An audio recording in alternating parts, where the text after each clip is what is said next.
ഇന്ന് രാത്രി തിരുവചനത്തിൽ നിന്ന് അല്പസമയങ്ങൾ ചിന്തിക്കാം. അതിനടിസ്ഥാനമായിട്ട് വായിച്ചത് യെശയ്യാ പ്രവചനം 59-ാം അധ്യായത്തിന്റെ പ്രാരംഭവാക്യം. മൈക്ക് എനിക്ക് നന്നായിട്ട് സുഖമുണ്ട് കേട്ടോ, ദൈവം അനുഗ്രഹിക്കട്ടെ.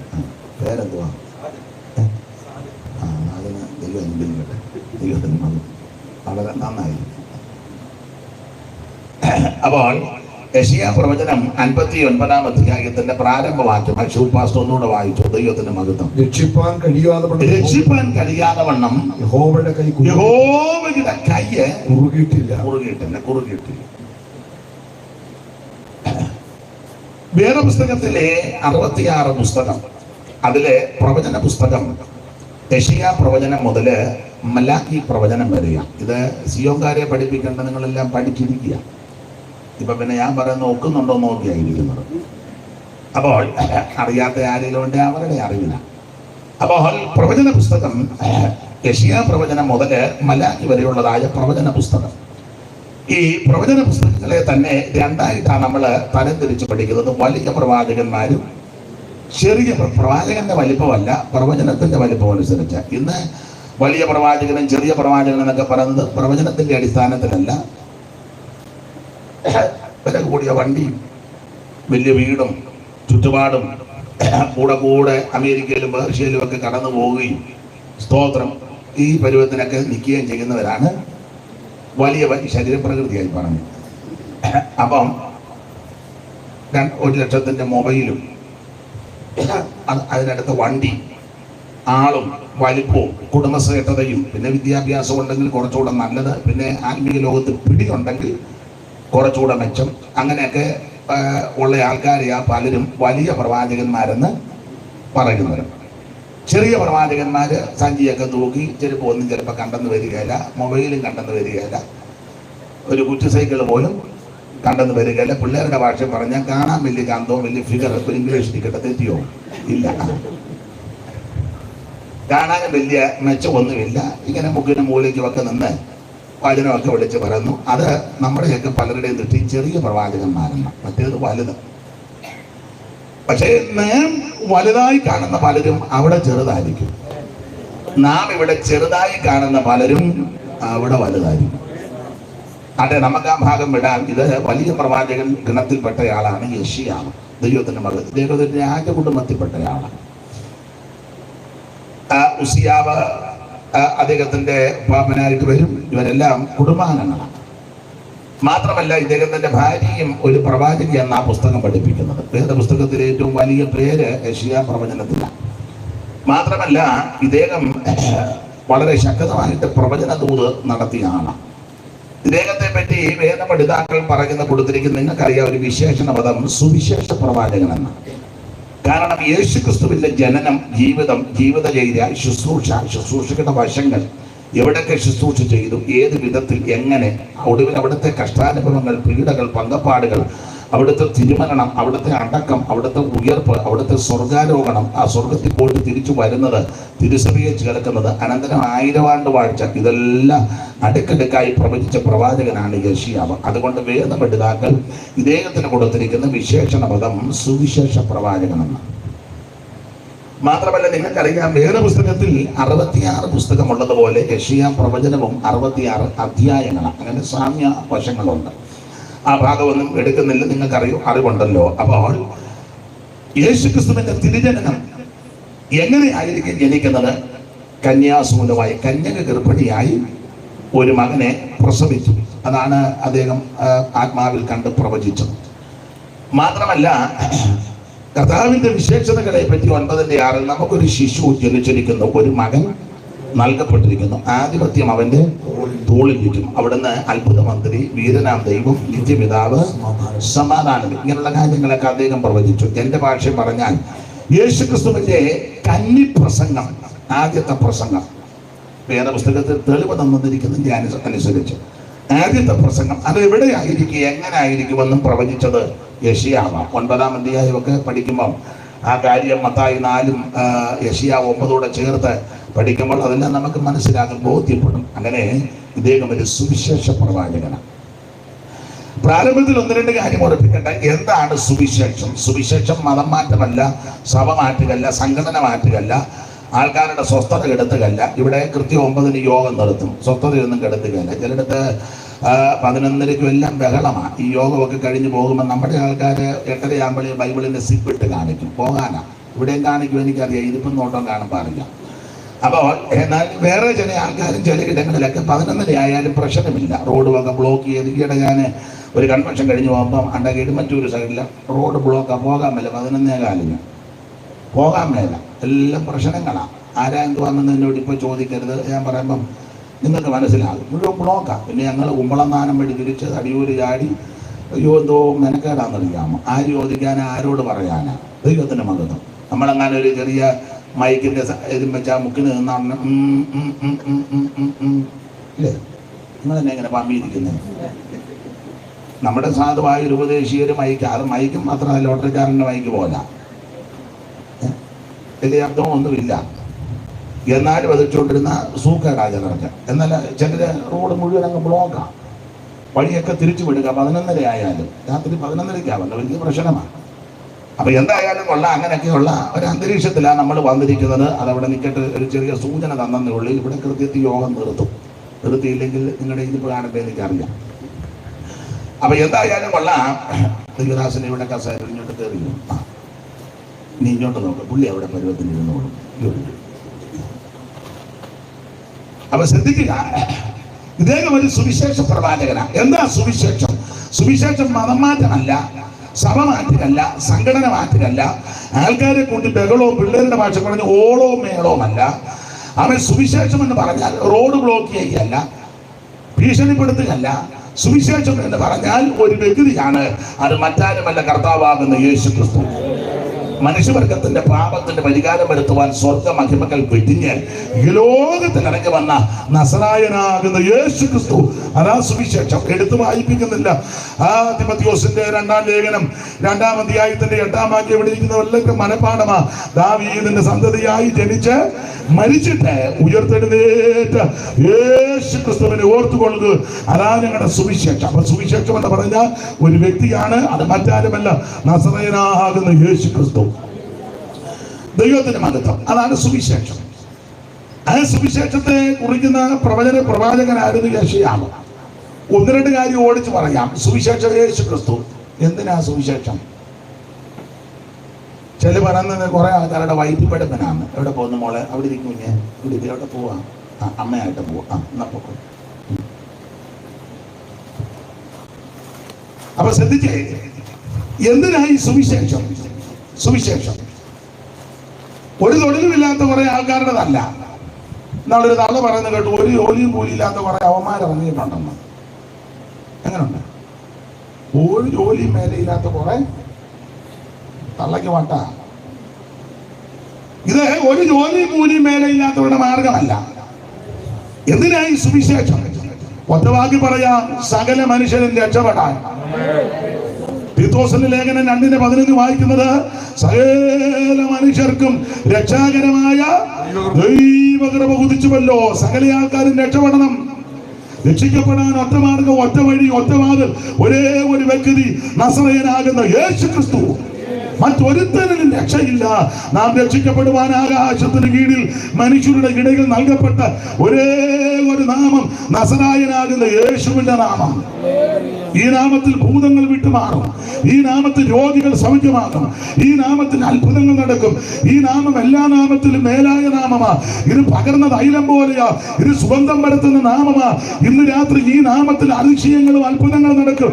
ഈ രാത്രിയിലും ആരെങ്കിലും രോഗത്താൽ പീഡകളാൽ എന്നെ കേൾക്കുന്നെങ്കിൽ യേശുവിന്റെ നാമത്താൽ നിനക്ക് സൗഖ്യവും വിടുതലുമുണ്ട്. അനുഭവിച്ച ദൈവമക്കളായി ഇന്ന് രാത്രി മറ്റത്ത് കൂടിയിരിക്കുന്നത് എനിക്ക് നല്ല ബോധ്യമുണ്ട്. ദൈവത്തിന്റെ മകത്ത് അവിടുത്തെ നാമം എല്ലാ നാമത്തിലും മേലായ നാമമാണ്. വാനിലും ഭൂമിയിലും മേലായ നാമം വന്നിതവല്ലഭ നാമമത. വാനിലും ഭൂമിയിലും മേലായ നാമം വല്ലഭ നാമമത. ദൂതർ വാഴ്ത്തി പുകഴ്ത്തിടും നാമമത. ദൂതർ വാഴ്ത്തി പുകഴ്ത്തിടും നാമമത. യേശുവിന്റെ തിരുനാമത്തിൽ ഇന്നും എന്നും സ്തുതി യേശുവിന്റെ തിരുനാമത്തിന് ഇന്നും സ്തുതി സ്തോത്രമേ.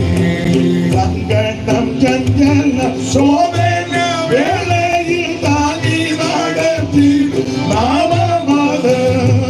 സങ്കടം ചഞ്ചല ശോഭന വേളയോ താങ്ങി നടത്തിയിടും നാമമത്. ഭയം മുറ്റുമകറ്റിടും നാമമത്. ഭയം മുറ്റുമകറ്റിടും നാമമത്.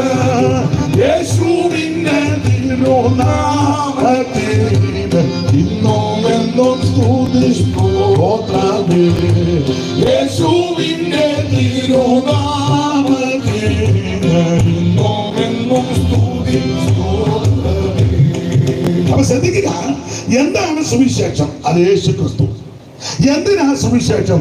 സകല മനുഷ്യരും രക്ഷപ്പെടാൻ. അതിനാ സുവിശേഷം. പൈസ കൊടുത്താലൊന്നും രക്ഷപ്പെടുകയല്ല, 10 എഴുതി കൊടുത്താലൊന്നും രക്ഷപ്പെടുകയല്ല. സ്തോത്രം. രക്ഷപ്പെടാൻ ഒറ്റ മാർഗ്ഗമേ ഉള്ളൂ, യേശു ക്രിസ്തു. യേശുവിനെ രക്ഷിതാവായി സ്വീകരിക്കണം. ഞങ്ങൾ ക്രൈസ്തവ കുടുംബത്തിൽപ്പെട്ടതാ. മുമ്പേ പറഞ്ഞ പോലെ ശങ്കരപിരിയ എന്ന് പറഞ്ഞായിരുന്നു, ഒന്നും രക്ഷപ്പെടുക. കാളികാവാ, പകലോ മറ്റുമോ ഇരുട്ടോ മറ്റോ ആയിക്കോട്ടെ, നീ രക്ഷിക്കപ്പെട്ടെങ്കിൽ പെട്ടില്ലെങ്കിൽ സ്വർഗത്തിൽ പോവുകയല്ല. കുരിശുതൊട്ടിക്ക് സ്ഥലം കൊടുത്തു. കുരിശുതൊട്ടി ഞങ്ങളുടെ അവിടെ ആയിരിക്കുന്ന പെന്തിക്കോസ് പള്ളി പണിയാൻ ഞങ്ങൾ 7.5 സെന്റ് 10 തികച്ച് കൊടുക്കുകയല്ല മിക്കവരും. അത് കൊടുത്തു. സഭയ്ക്ക് കസേര മേടിച്ചു കൊടുത്തു. ഇതിനെ മതിൽ കെട്ടിയത് ഞങ്ങളെ വാക്യം എഴുതിയത് എൻ്റെ മോൻ്റെ പൈസയാ. അതൊക്കെ നല്ല കാര്യം. സ്വർഗത്തിൽ പോണേ രക്ഷിക്കപ്പെടണം. സ്വർഗത്തിൽ പോണേ രക്ഷിക്കപ്പെടും. ഇമ്മാനുവേലിൽ നിന്ന് നമ്പരം മേടിച്ചു കൊടുത്താലൊന്നും രക്ഷപ്പെടില്ല. അത് പിന്നെ ഉറങ്ങുന്നവർക്കൊരു സുഖമാണ്, ഒന്ന് എഴുന്നേൽക്കുമല്ലോ അടിക്കുമ്പോൾ. അതൊക്കെ നല്ല കാര്യം. പക്ഷെ സ്വർഗത്തിൽ പോണേ രക്ഷിക്കപ്പെടണം. ഞങ്ങളുടെ കുടുംബത്തിൽ അച്ഛനുണ്ട്, ചെമ്മാച്ചനുണ്ട്, മെത്രാനുണ്ട്, പരിമല തിരുമേനി ഞങ്ങളുടെ ആളാ, ബാബ ഞങ്ങളുടെ ആളാ. അവരുടെ കാര്യം തന്നെ അതവിടെ നിൽക്കട്ടെ. സെൻട്രൽ പാസ് ഞങ്ങളുടെ ആളാ, ഉണ്ണുണ്ട് സാറിന്റെ കുടുംബത്തിൽപ്പെട്ട അതൊക്കെ അവിടെ നിൽക്കട്ടെ. നീ സ്വർഗത്തിൽ പോണേ രക്ഷിക്കപ്പെടണം. യേശു ക്രിസ്തു അല്ലാതെ മറ്റൊരു മാർഗമില്ല. ദൈവത്തിന് മഹത്വം. അപ്പോൾ എന്താണ് സുവിശേഷം? യേശു ക്രിസ്തു. എന്തിനാ സുവിശേഷം? സകല മനുഷ്യരും രക്ഷപ്പെടാനാ. സകല മനുഷ്യർക്കും രക്ഷാകരമായ ദൈവകൃപ ഉദിച്ചു വല്ല രക്ഷപ്പെടാൻ ഇതാ മാർഗം. പൈസയൊന്നും കൊടുക്കണ്ട, ഭൗതിക വസ്തുക്കളൊന്നും കൊടുക്കണ്ട, നേർച്ച കാഴ്ചകളൊന്നും വേണ്ട, ഒന്നും വേണ്ട. ഇരിക്കുന്ന ഇടത്തിരുന്നൊരു ഒറ്റ വാക്ക് പ്രാർത്ഥന, യേശുവെ എന്നെ രക്ഷിക്കണം, എൻ്റെ ഹൃദയത്തിലേക്ക് വരണം. ആമേൻ. അവിടെ നിന്ന് എന്നെ തള്ളിക്കളയരുത്. ആര് പ്രാർത്ഥിക്കും അവരെ ഇന്ന് രാത്രി യേശു രക്ഷിക്കും. അവിടെ നിന്ന് രക്ഷിക്കാൻ കഴിവുള്ളവനാ. അപ്പൊ ശ്രദ്ധിക്കുക, സുവിശേഷം യേശു ക്രിസ്തു. എന്തിനാ സുവിശേഷം? സകലരും രക്ഷപ്പെടാൻ. ഞാൻ എപ്പോഴും പറയും, ആരാ സുവിശേഷം കേൾക്കേണ്ട? സകല ആൾക്കാരും കേൾക്കണം, എല്ലാവരും കേൾക്കണം. 49-ാം സങ്കീർത്തനം 1-ാം വാക്യത്തിൽ വായിക്കുന്നത് സകല ജാതികളുമായുള്ളവരെ ഇത് കേൾക്കണം. ഒന്ന് വായിച്ചേര് 49-ന്റെ 1. സകല ജാതികളുമായുള്ളവരെ ഇത് കേൾപ്പി. എല്ലാരും ഇത് കേൾക്കണം. ഏതാ? സുവിശേഷം. ഇത് കേൾക്കണം. ഇത് കേൾക്കാൻ കൊള്ളാവുന്നത്, അതുകൊണ്ടാണ് കേൾക്കണമെന്ന് പറയുന്നത്. മറ്റു കാര്യങ്ങളൊന്നും എല്ലാവർക്കും കേൾക്കാൻ കൊള്ളാവുന്ന കാര്യമൊന്നും അല്ല. എല്ലാവരും കൂടി ഇരിക്കുമ്പോൾ പറയാൻ കൊള്ളുന്ന കാര്യവും അല്ല. അപ്പനും അമ്മയും മക്കളും വല്യപ്പനും വല്യമ്മ എല്ലാം കൂടി ഇരിക്കുമ്പോൾ പറയാൻ എല്ലാ കാര്യവും കൊള്ളുകയല്ല. അതിലെ ചില അമ്മമാര് വർത്താനം പറഞ്ഞ പിള്ളേരുടെ എന്നിട്ട് പൊടി മൂത്തവർ വർത്താനം പറഞ്ഞതിന്റെ മൂത്തവർ അങ്ങനത്തെയൊക്കെയാ പറയുന്നത്. കൊച്ചുങ്ങൾക്ക് കേൾക്കാൻ പാടില്ലാത്ത അല്ലേ? ചെല്ലു പറഞ്ഞ് നിങ്ങൾ കേട്ടില്ലേ? പ്രായമുള്ളവർ വർത്താനം പറയുന്നതിനിടെ. അപ്പോൾ ചുരുക്കി പറഞ്ഞാൽ പ്രായമുള്ളവർ നല്ല വർത്താനമല്ല പറയുന്നത്. അല്ല പിന്നെ നല്ല കൊച്ചുങ്ങളോട് കേൾക്കരുത്, മിണ്ടുന്നില്ല. കൊച്ചുങ്ങളോട് പറഞ്ഞാൽ ചാവാതിരിക്കുന്നു തോന്നിയില്ല, മുഖം കണ്ടിട്ട്. അപ്പൊ എല്ലാവരും ഇതാ പറയുന്നത്, മൂത്തവര് വർത്താനം പറയുന്നതിനിടെ. അപ്പൊ മൂത്തവര് പറയുന്നതല്ലേ അങ്ങനത്തെ കുരുക്ക് വർത്താനമാണ്. എന്നാൽ മൂത്തവർക്ക് ഇളയവർക്കും അപ്പനും അമ്മയ്ക്കും വല്യമ്മയ്ക്കും വല്യപ്പനും മക്കൾക്കും കൊച്ചുമക്കൾക്കും എല്ലാവർക്കും കൂടെ ഇരുന്ന് കേൾക്കാൻ പറ്റാവുന്ന നല്ല വാർത്തയാ സുവിശേഷം. ആർക്കും കേൾക്കാം. യാമേ സുവിശേഷം എല്ലാവർക്കും കേൾക്കാം. കാരണം കാതുകൾക്ക് കുളിർമ നൽകുന്ന വാർത്തയാണ് ഇത്. നല്ല വാർത്ത, സദ്വർത്തമാനം അങ്ങനെ എഴുതിയേക്കുന്ന ഗുഡ് ന്യൂസ്, നല്ല വാർത്ത. മറ്റു വാർത്തകളൊന്നും നല്ല വാർത്തയല്ല. ചുറ്റിക്കെടുത്ത് തലയുടെ തലയടിച്ച് പൊട്ടിച്ചു കൊന്നു, നല്ല വാർത്തയാണോ? നിങ്ങളിരിപ്പ് കണ്ടിട്ട് നല്ലതാണെന്ന് തോന്നുന്നു. ഒന്നും നല്ല വാർത്തയല്ല. കൊച്ചുങ്ങളെ പെറുക്കി കിണറ്റിലിട്ട് കാമുകന്റെ കൂടെ ഓട്ടോയിൽ കയറിപ്പോയി, നല്ല വാർത്തയാണോ? അവർക്കത് നല്ലതായിരിക്കും. കൊച്ചുങ്ങളെ കിണറ്റിലിട്ടെന്ന് 10 മാസം നൊന്ത് വേദനിച്ച് പ്രസവിച്ച കുഞ്ഞുങ്ങളെ സ്തോത്രം. ഭാര്യയെ വെട്ടി കണ്ടിച്ചു, നല്ല വാർത്തയാണോ? അല്ല. അമ്മായിയമ്മയുടെ തലയ്ക്ക് ജരവത്തടിക്ക് അടിച്ചു. അടിച്ചാളിനെ ഈയിടെ ഞാൻ കണ്ടു. അടികൊണ്ട തള്ള പിന്നെ കുറെ നാൾ കഴിഞ്ഞ് അത്തുപോയി. ആ സഹോദരി ഇപ്പൊ പെന്തിക്കോസില്ല, ആത്മാവിലാകുന്ന. ജരവത്തടിക്ക് അടിച്ചെന്ന് നല്ല വാർത്തയാണോ? ഈ ടൈപ്പുള്ളവർ പറയും നന്നായി പോയിട്ട് ഞങ്ങളുടെ തള്ളയിൽ ഒന്ന് തല്ലാനിരിക്കുകയാണ്. ഇതൊക്കെ അങ്ങനെയുള്ളവർക്ക് നല്ല വാർത്തയായിരിക്കും, പക്ഷെ ഇത് നല്ല വാർത്തയല്ല. അവിടെ വയനാട്ടിലെ ഉരുളുപൊട്ടി, നല്ല വാർത്തയല്ല. എത്രയോ ജീവൻ പൊലിഞ്ഞു പോയി. കോവിഡ് വന്ന സമയത്ത് അനേക പ്രിയപ്പെട്ടവർ നമ്മെ വിട്ടുപോയി, നല്ല വാർത്തയല്ല. ഇപ്പോഴും അതിന്റെ ദുഃഖവും വേദനയും മാറിയിട്ടില്ല പലർക്കും, ഇതൊന്നും നല്ല വാർത്തയല്ല. കേൾക്കുന്ന വാർത്തകളൊന്നും നല്ലതല്ല. സുവിശേഷകരെ വെട്ടിക്കണ്ടിക്കുന്നു, കത്തിക്കുന്നു, നല്ല വാർത്തയാണോ? അവർക്ക് നല്ല വാർത്തയായിട്ട് തോന്നും. അല്ല. അവനവന്റെ മതത്തിൽ ചേർത്തിലെ ആയുധം കാണിച്ച് ഭീഷണിപ്പെടുത്തി ചേർക്കുക, വടിവാള് കറക്കി ചേരണ ഞങ്ങളുടെ മതത്തിൽ, അത് നല്ല വാർത്തയല്ല. തോക്ക് ചൂണ്ടിയേച്ച് മതത്തിൽ ചേർക്കുക, അല്ല, നല്ല വാർത്തയല്ല. അപ്പൊ ഈ കേൾക്കുന്ന വാർത്ത മുഴുവൻ മനസ്സിന് ഭീതി ഉണ്ടാക്കുന്ന, അസ്വസ്ഥത ഉണ്ടാക്കുന്ന, ദുഃഖമുണ്ടാക്കുന്ന, നിരാശ വരുത്തുന്ന, വർദ്ധിക്കുന്ന വാർത്തകളാണ്. ഇതിന്റെ നടുവിൽ നല്ല വാർത്ത ഒന്നേ ഉള്ളൂ, അത് സുവിശേഷം. ആർക്കും കേൾക്കാം, ആരോടും പറയാം, എവിടെയും പറയാം, ആർക്കും അംഗീകരിക്കാം, ആർക്കും അനുഗമിക്കാം, ആർക്കും സേവിക്കാം, ആർക്കും സ്നേഹിക്കാം, ആർക്കും ആരാധിക്കാം, ഏത് ആൾക്കാർക്കും അടുത്തും വരാം. ഏത് പ്രായക്കാർക്കും സുവിശേഷത്തിനിടയ്ക്ക്, സുവിശേഷം യേശു ക്രിസ്തുവാ, യേശുവിനിടയ്ക്ക് ഏത് പ്രായക്കാർക്കും ഏത് സമയത്തും വരാം, ഏത് സമയത്തും വരാം. രാത്രിയിലും വരാം, പകലും വരാം, വെളുപ്പിനെയും വരാം, അർദ്ധരാത്രിക്കും വരാം. കൊച്ചു സഹോദരിമാർക്ക് പറയാം, 30 വയസ്സുള്ള സഹോദരിക്കും വരാം, 50 വയസ്സുള്ള സഹോദരിക്കും വരിക, 90 അമ്മയ്ക്കും വരാം, അപ്പച്ചനും വരാം, ആർക്കും വരാം, ഏത് ദിവസവും വരാം. നിങ്ങളും ചൊവ്വായും മുതലും എല്ലാം ഇവിടെ വാതിൽ തുറന്നു കിടക്കുക. എന്നാൽ മറ്റുള്ള സ്ഥലങ്ങളിലൊക്കെ എല്ലാവർക്കും ചെല്ലാനൊക്കത്തില്ല, എപ്പോഴും ചെല്ലാനും ഒക്കത്തില്ല. അതിനൊക്കെ ഒത്തിരി ക്രമീകരണങ്ങൾ, ഒത്തിരി പടികളുണ്ട്. എന്നാൽ സുവിശേഷം എല്ലാവർക്കും വേണ്ടിയുള്ളതാണ്, ഏത് സമയത്തും വരാം. ഇതിനകത്ത് തരംതിരിവൊന്നുമില്ല. തരംതിരിവ് നമ്മൾ ഒപ്പിച്ചു വെച്ചിട്ടുണ്ട്, അത് ഞാൻ പിന്നെ പറയാം, സമയമുണ്ട്. 9-ന് മുന്നേ നോക്കട്ടെ ഒപ്പുവെന്ന് പറയാം. അതൊക്കെ നമ്മൾ ഒപ്പിച്ചു വെച്ച കുരുക്ക. സുവിശേഷത്തിന് യാതൊരു തരംതിരിവില്ല, ആർക്കും ഈ മാർഗത്തിൽ വരാം, യേശുവിനെ അറിയാം. അപ്പൊ എന്താണ് സുവിശേഷം? യേശു ക്രിസ്തു. എന്തിനാ സുവിശേഷം? സകല മനുഷ്യരും രക്ഷപ്പെടാൻ. ആരാ സുവിശേഷം കേൾക്കണ്ടേ? സകല ജാതികളും ഇത് കേൾക്കണം, എല്ലാവരും കേൾക്കണം. ഈ ജാതിയും മതമൊക്കെ മനുഷ്യനുണ്ടാക്കി വെച്ച വിക്രിയകളാണ്. സ്തോത്രം. മനുഷ്യനുണ്ടാക്കി വെച്ചത്. ദൈവത്തിന് ഇതൊന്നും വിഷയമല്ല.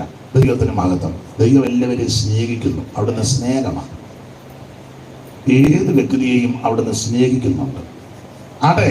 അപ്പൊ എല്ലാവരും ഇത് കേൾക്കണം. ഇനി ഈ സുവിശേഷം കേട്ടാലുള്ള ഗുണമെന്നാ ഞാൻ സാധാരണ പറയാറുണ്ട്. സുവിശേഷം കേട്ടാൽ ആ സുവിശേഷം യേശു ക്രിസ്തു, യേശു ക്രിസ്തുവിന്റെ തിരുപ്പിറവിയോടുള്ള ബന്ധത്തിൽ ധാരാളം സംഭവങ്ങൾ നടന്നതായിട്ട് ലൂക്കോസിന്റെ സുവിശേഷം 2-ാം അധ്യായത്തിന്റെ 8 മുതൽ 13 വരെയുള്ള തിരുവെടുത്ത് വായിക്കുമ്പോൾ ആ സുവിശേഷത്താൽ, സുവിശേഷം യേശു ക്രിസ്തുവിന്റെ തിരുപ്പിറവി, അവിടുത്തെ തിരുജനനം, ആ ജനനത്തോട് ബന്ധപ്പെട്ട് അനേക കാര്യങ്ങൾ അവിടെ നടന്നതായിട്ട് ലൂക്കോസിന്റെ സുവിശേഷം 2-ന്റെ 8 മുതൽ താഴോട്ട് വായിപ്പിക്കുന്നില്ല.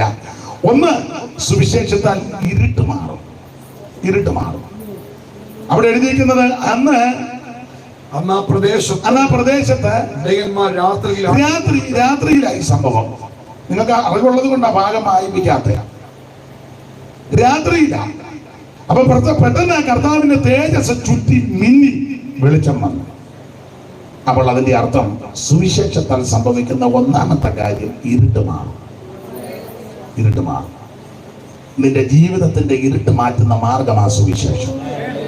നിന്റെ കുടുംബത്തിന്റെ ഇരുട്ട് മാറ്റുന്ന മാർഗമാണ് സുവിശേഷം. ദേശത്തിന്റെ ഇരുട്ട് മാറ്റുന്ന മാർഗമാണ് സുവിശേഷം.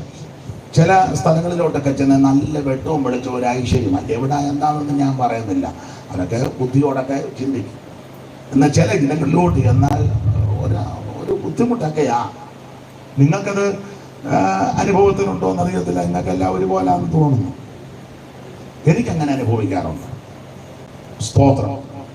എന്നാൽ ചില ഏരിയയിലോട്ട് ചെന്ന് എന്തോ ഒരു ഐശ്വര്യവും, അല്ല ചില വീട്ടിൽ ചെന്ന് ഒരു ഐശ്വര്യമല്ലേ, ചില വീട്ടിൽ ചെന്ന് 2 നിലയൊക്കെയാ, ഭയങ്കര മാർബിൾ കെട്ടിടമൊക്കെയാ, പക്ഷെ യാതൊരു ഐശ്വര്യവും ഇല്ല.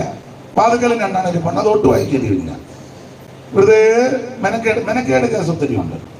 എന്നാൽ ചില വീട്ടിൽ തന്നെ ആ വാതുക്ക ഇരിക്കുന്നത് തന്നെ ഒരു അനുഗ്രഹമാണ്, ഒരഴകാണ്. പണ്ട് ജാതകല്ലേ ആ ഒച്ചമ്മ പറഞ്ഞോ എൻ്റെ ഒച്ചപ്പെണ്ണെ ഈ വാതുക്കൽ ഇരിക്കുന്നത് തന്നെ ഒരു പൊലിമയായിരുന്നു.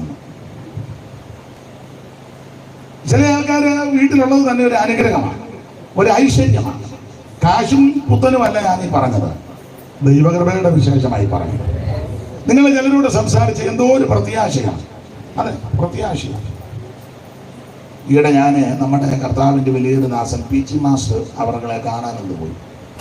എന്തെങ്കിലും രോഗശാന്തിയിൽ നിൽക്കുന്ന വിശ്വസിക്കുന്ന അനുഭവിക്കുന്നയാളാണ്. ഞാൻ കാണാൻ പോയി. എന്തോ ഒരു പ്രത്യാശ. 91 കഴിഞ്ഞു. 91 കുറച്ചു നേരം ഞങ്ങൾ സംസാരിച്ചത് ആത്മീയ വിഷയമല്ലാതെ വേറൊന്നും പറയുന്നില്ല. കാലിൻ്റെ അവിടെ പൊട്ടി തുരന്നിരിക്കുക, അതൊന്നും പുള്ളിക്ക് വിഷയമല്ല.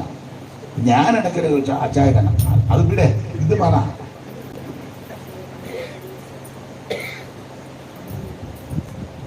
നിങ്ങൾക്കൊരു ഞൊണൽ വന്നാൽ മതി, പിന്നെ ആഴ്ച സാക്ഷിയും പിന്നെ എന്തെങ്കിലും മുഴുവൻ ആൾക്കാരുടെ ഇതിൻ്റെ പുരാണമായിരിക്കും.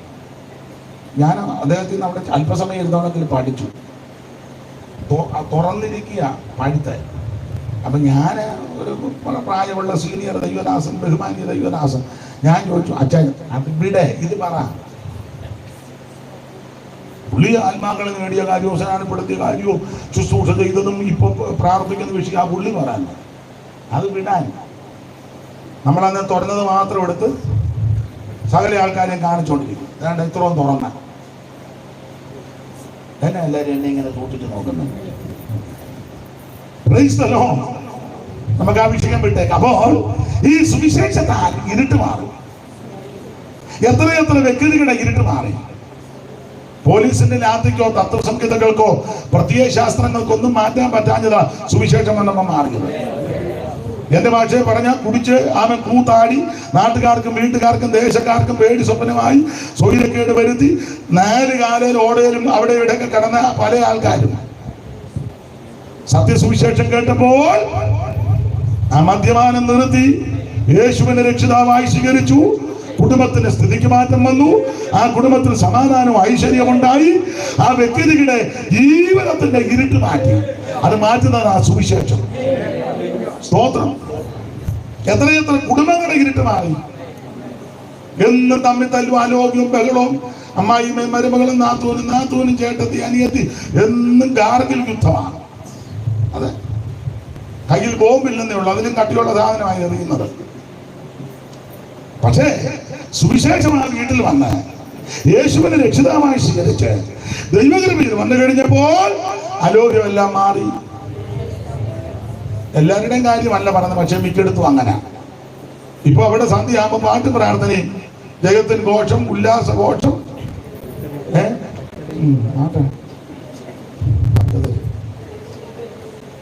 അപ്പൊ ശ്രദ്ധിക്കുക, എത്രയെത്ര കുടുംബങ്ങളുടെ ഇരുട്ട് മാറി, ദേശത്തിന്റെ ഇരുട്ട് മാറിയില്ലേ. ഒരു കാലത്ത് നമ്മുടെ ഈ ദേശം രാജ്യം വഴി നടക്കാൻ പറ്റും. എല്ലാവർക്കും വഴി നടക്കാനൊക്കത്തില്ല, വസ്ത്രം ധരിക്കാനൊക്കത്തില്ല. അടിമക്കമ്പോളങ്ങളൊക്കെ ഉള്ള സ്ഥലങ്ങളുണ്ടായിരുന്നു, അടിമ ചന്തകള്.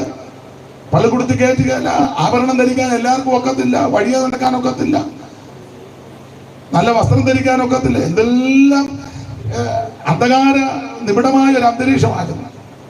അതിനെല്ലാം മാറ്റം വന്നത് ഈ സുവിശേഷം വന്നതുകൊണ്ടാണ്. മാന്യമായിട്ട് വസ്ത്രം ധരിക്കാനും പള്ളിക്കൂടത്തിൽ പോകാനും അക്ഷരം പഠിക്കാനും അന്തസ്സായിട്ട് ജീവിക്കാനും സമൂഹത്തോടും ആമെ സഹവർത്തിത്വം പുലർത്തുവാനും ഒക്കെ ഇടയാക്കിയത് സത്യസുവിശേഷം വന്നതുകൊണ്ടാണ്. ദൈവത്തിന് മഹത്വം. അതുകൊണ്ട് സുവിശേഷം ഇരുട്ട് മാറ്റും. ആഫ്രിക്കയുടെ ചരിത്രം ഒന്നും ഞാൻ പറയേണ്ടതൊക്കെ പഠിച്ചവരും അറിവുള്ളവരുണ്ട്. മനുഷ്യനെ തിന്നുന്ന സ്ഥലമായിരുന്നു. സുവിശേഷം വന്നതുകൊണ്ടാണ്. സുവിശേഷം വന്നതുകൊണ്ടാണ്. സുവിശേഷത്തെ കൊണ്ട് മാത്രമേ ഇത് നടക്കൂ. അപ്പോൾ സുവിശേഷം ഇരുട്ട് മാറ്റും. ജീവിതത്തിന്റെ, കുടുംബങ്ങളുടെ, ദേശത്തിന്റെ, രാജ്യങ്ങളുടെ, രാഷ്ട്രങ്ങളുടെ ഇരുട്ട് മാറ്റുന്ന മാർഗമാണ് സുവിശേഷം. അതുകൊണ്ട് എവിടെയും ഉയർത്തുവാനും പറയുവാനും പറ്റുന്ന ഒരേ ഒരു കാര്യം സുവിശേഷമാണ്. ദൈവത്തിന് ഇതാരുടെയും കുത്തകയല്ല, ഒരു സഭക്കാരുടെയും കുത്തകയല്ല. സുവിശേഷം എല്ലാം കൂടെ ഞങ്ങളുടെ സഭയ്ക്ക് തന്നിരിക്കുന്നത്. ഞങ്ങളുടെ സഭക്കാർ പറഞ്ഞോളാം, നിങ്ങളുടെ സഭക്കാരും പറയണ്ട, ഞങ്ങളുടെ സഭ പറഞ്ഞാൽ ഇത് ഏക്കൂ. അങ്ങനെ വിവരക്കേടൊന്നും വിളിച്ച് പറയരുത്. സുവിശേഷം ഒരു സഭക്കാരുടെയും കുത്തകയല്ല. സുവിശേഷം സകല മനുഷ്യർക്കും വേണ്ടിയുള്ളതാണ്.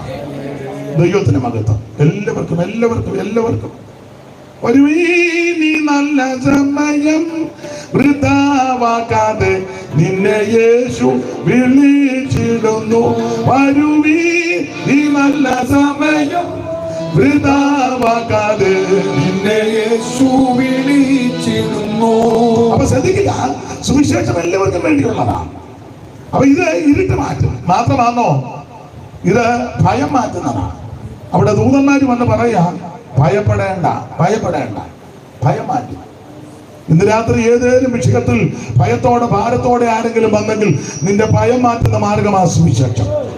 രോഗപീഠകളാലോ സാമ്പത്തിക ബുദ്ധിമുട്ടിനാലോ ആണ് കുടുംബ പ്രശ്നങ്ങളാലോ തലമുറയുടെ വിഷയത്താലോ ശാരീരിക വ്യതകൾ കൊണ്ട് ഏതേലും വിഷയത്തിൽ കടഭാരമോ ഏതെങ്കിലും വിഷയത്തിൽ ഇന്ന് രാത്രി ഭയത്തോടെ ആരെങ്കിലും എന്നെ കേൾക്കുന്നെങ്കിൽ ഈ രാത്രി നിന്റെ ഭയം മാറ്റുന്ന മാർഗമാ സുവിശേഷം. ആ സുവിശേഷം പറയാ, ഭയപ്പെടേണ്ട. ഇരുട്ട് മാറ്റും, ഭയം മാറ്റും മാത്രമാണോ? സന്തോഷം തരും. സന്തോഷം സന്തോഷം സന്തോഷം തരുന്ന മാർഗമാ സുവിശേഷം. ദൈവത്തിന് മഹത്വം. അവിടെ എഴുതിയിരിക്കുന്ന ദൂതന്മാർ പറയുന്നുണ്ട്, സർവ്വജനത്തിനും ഉണ്ടാകുവാനുള്ള മഹാസന്തോഷം. മഹാസന്തോഷം. മനുഷ്യൻ എന്ത് ചെയ്തിട്ടും അങ്ങോട്ട് സന്തോഷം വരുന്നില്ല. പല ആൾക്കാർ ഇങ്ങനെ ചിരിക്കുന്നുണ്ടെങ്കിലും സന്തോഷമൊന്നുമില്ല. ചിരിക്കുന്നു നമ്മളെ കാണാൻ. എന്തുകൊണ്ട് വിഷയം? അത് ഈ ചിറിക്ക് അസ്ഥിയില്ലാത്തത് കൊണ്ടാണ്. ആത്മാർത്ഥമായ ചിരി അല്ല. ദൈവത്തമ്പുരാൻ അറിയാം ആത്മാർത്ഥത ഇല്ലെങ്കിൽ ഇങ്ങനെ കാണിക്കുമെന്ന്. അതിനാ അസ്ഥി വെക്കാതെ ഇങ്ങോട്ട് വിട്ടേക്കുന്നത്. അസ്ഥി വെക്കാരുന്ന ഒരു ചിരി ഇരിക്കണ എന്ത് ബുദ്ധിമുട്ടിയാണ് ഇല്ലേ? ചിലരുടെ മുഖം ഒരിക്കലും തെളിയത്തില്ല. ഈ ചിലര് ധരിക്കുന്നത് ചിരിച്ചാലാണ്ട് വലിയ മഹാഭാവമാണ്. ഈ കള്ളയാത്മീയം നടിക്കുന്ന ആൾക്കാരുണ്ട്, വലിയ കള്ളന്മാരാണ്. എപ്പോഴും എപ്പോഴും ചിരിച്ചിരുന്ന അത് വേറെ അസുഖമാണ്, അത് വേറെ കേസാണ്, അതിന് വേറെ ട്രീറ്റ്മെന്റ് ഉണ്ട്. ഇവിടെ ഈ സ്വർഗത്തിൽ ഇരിക്കുന്നവൻ ചിരിക്കുന്നെന്നാണ് എഴുതിയേക്കുന്നത് ഇല്ലേ? 2:7 വായിക്കും, എടുത്ത് വായിക്കും.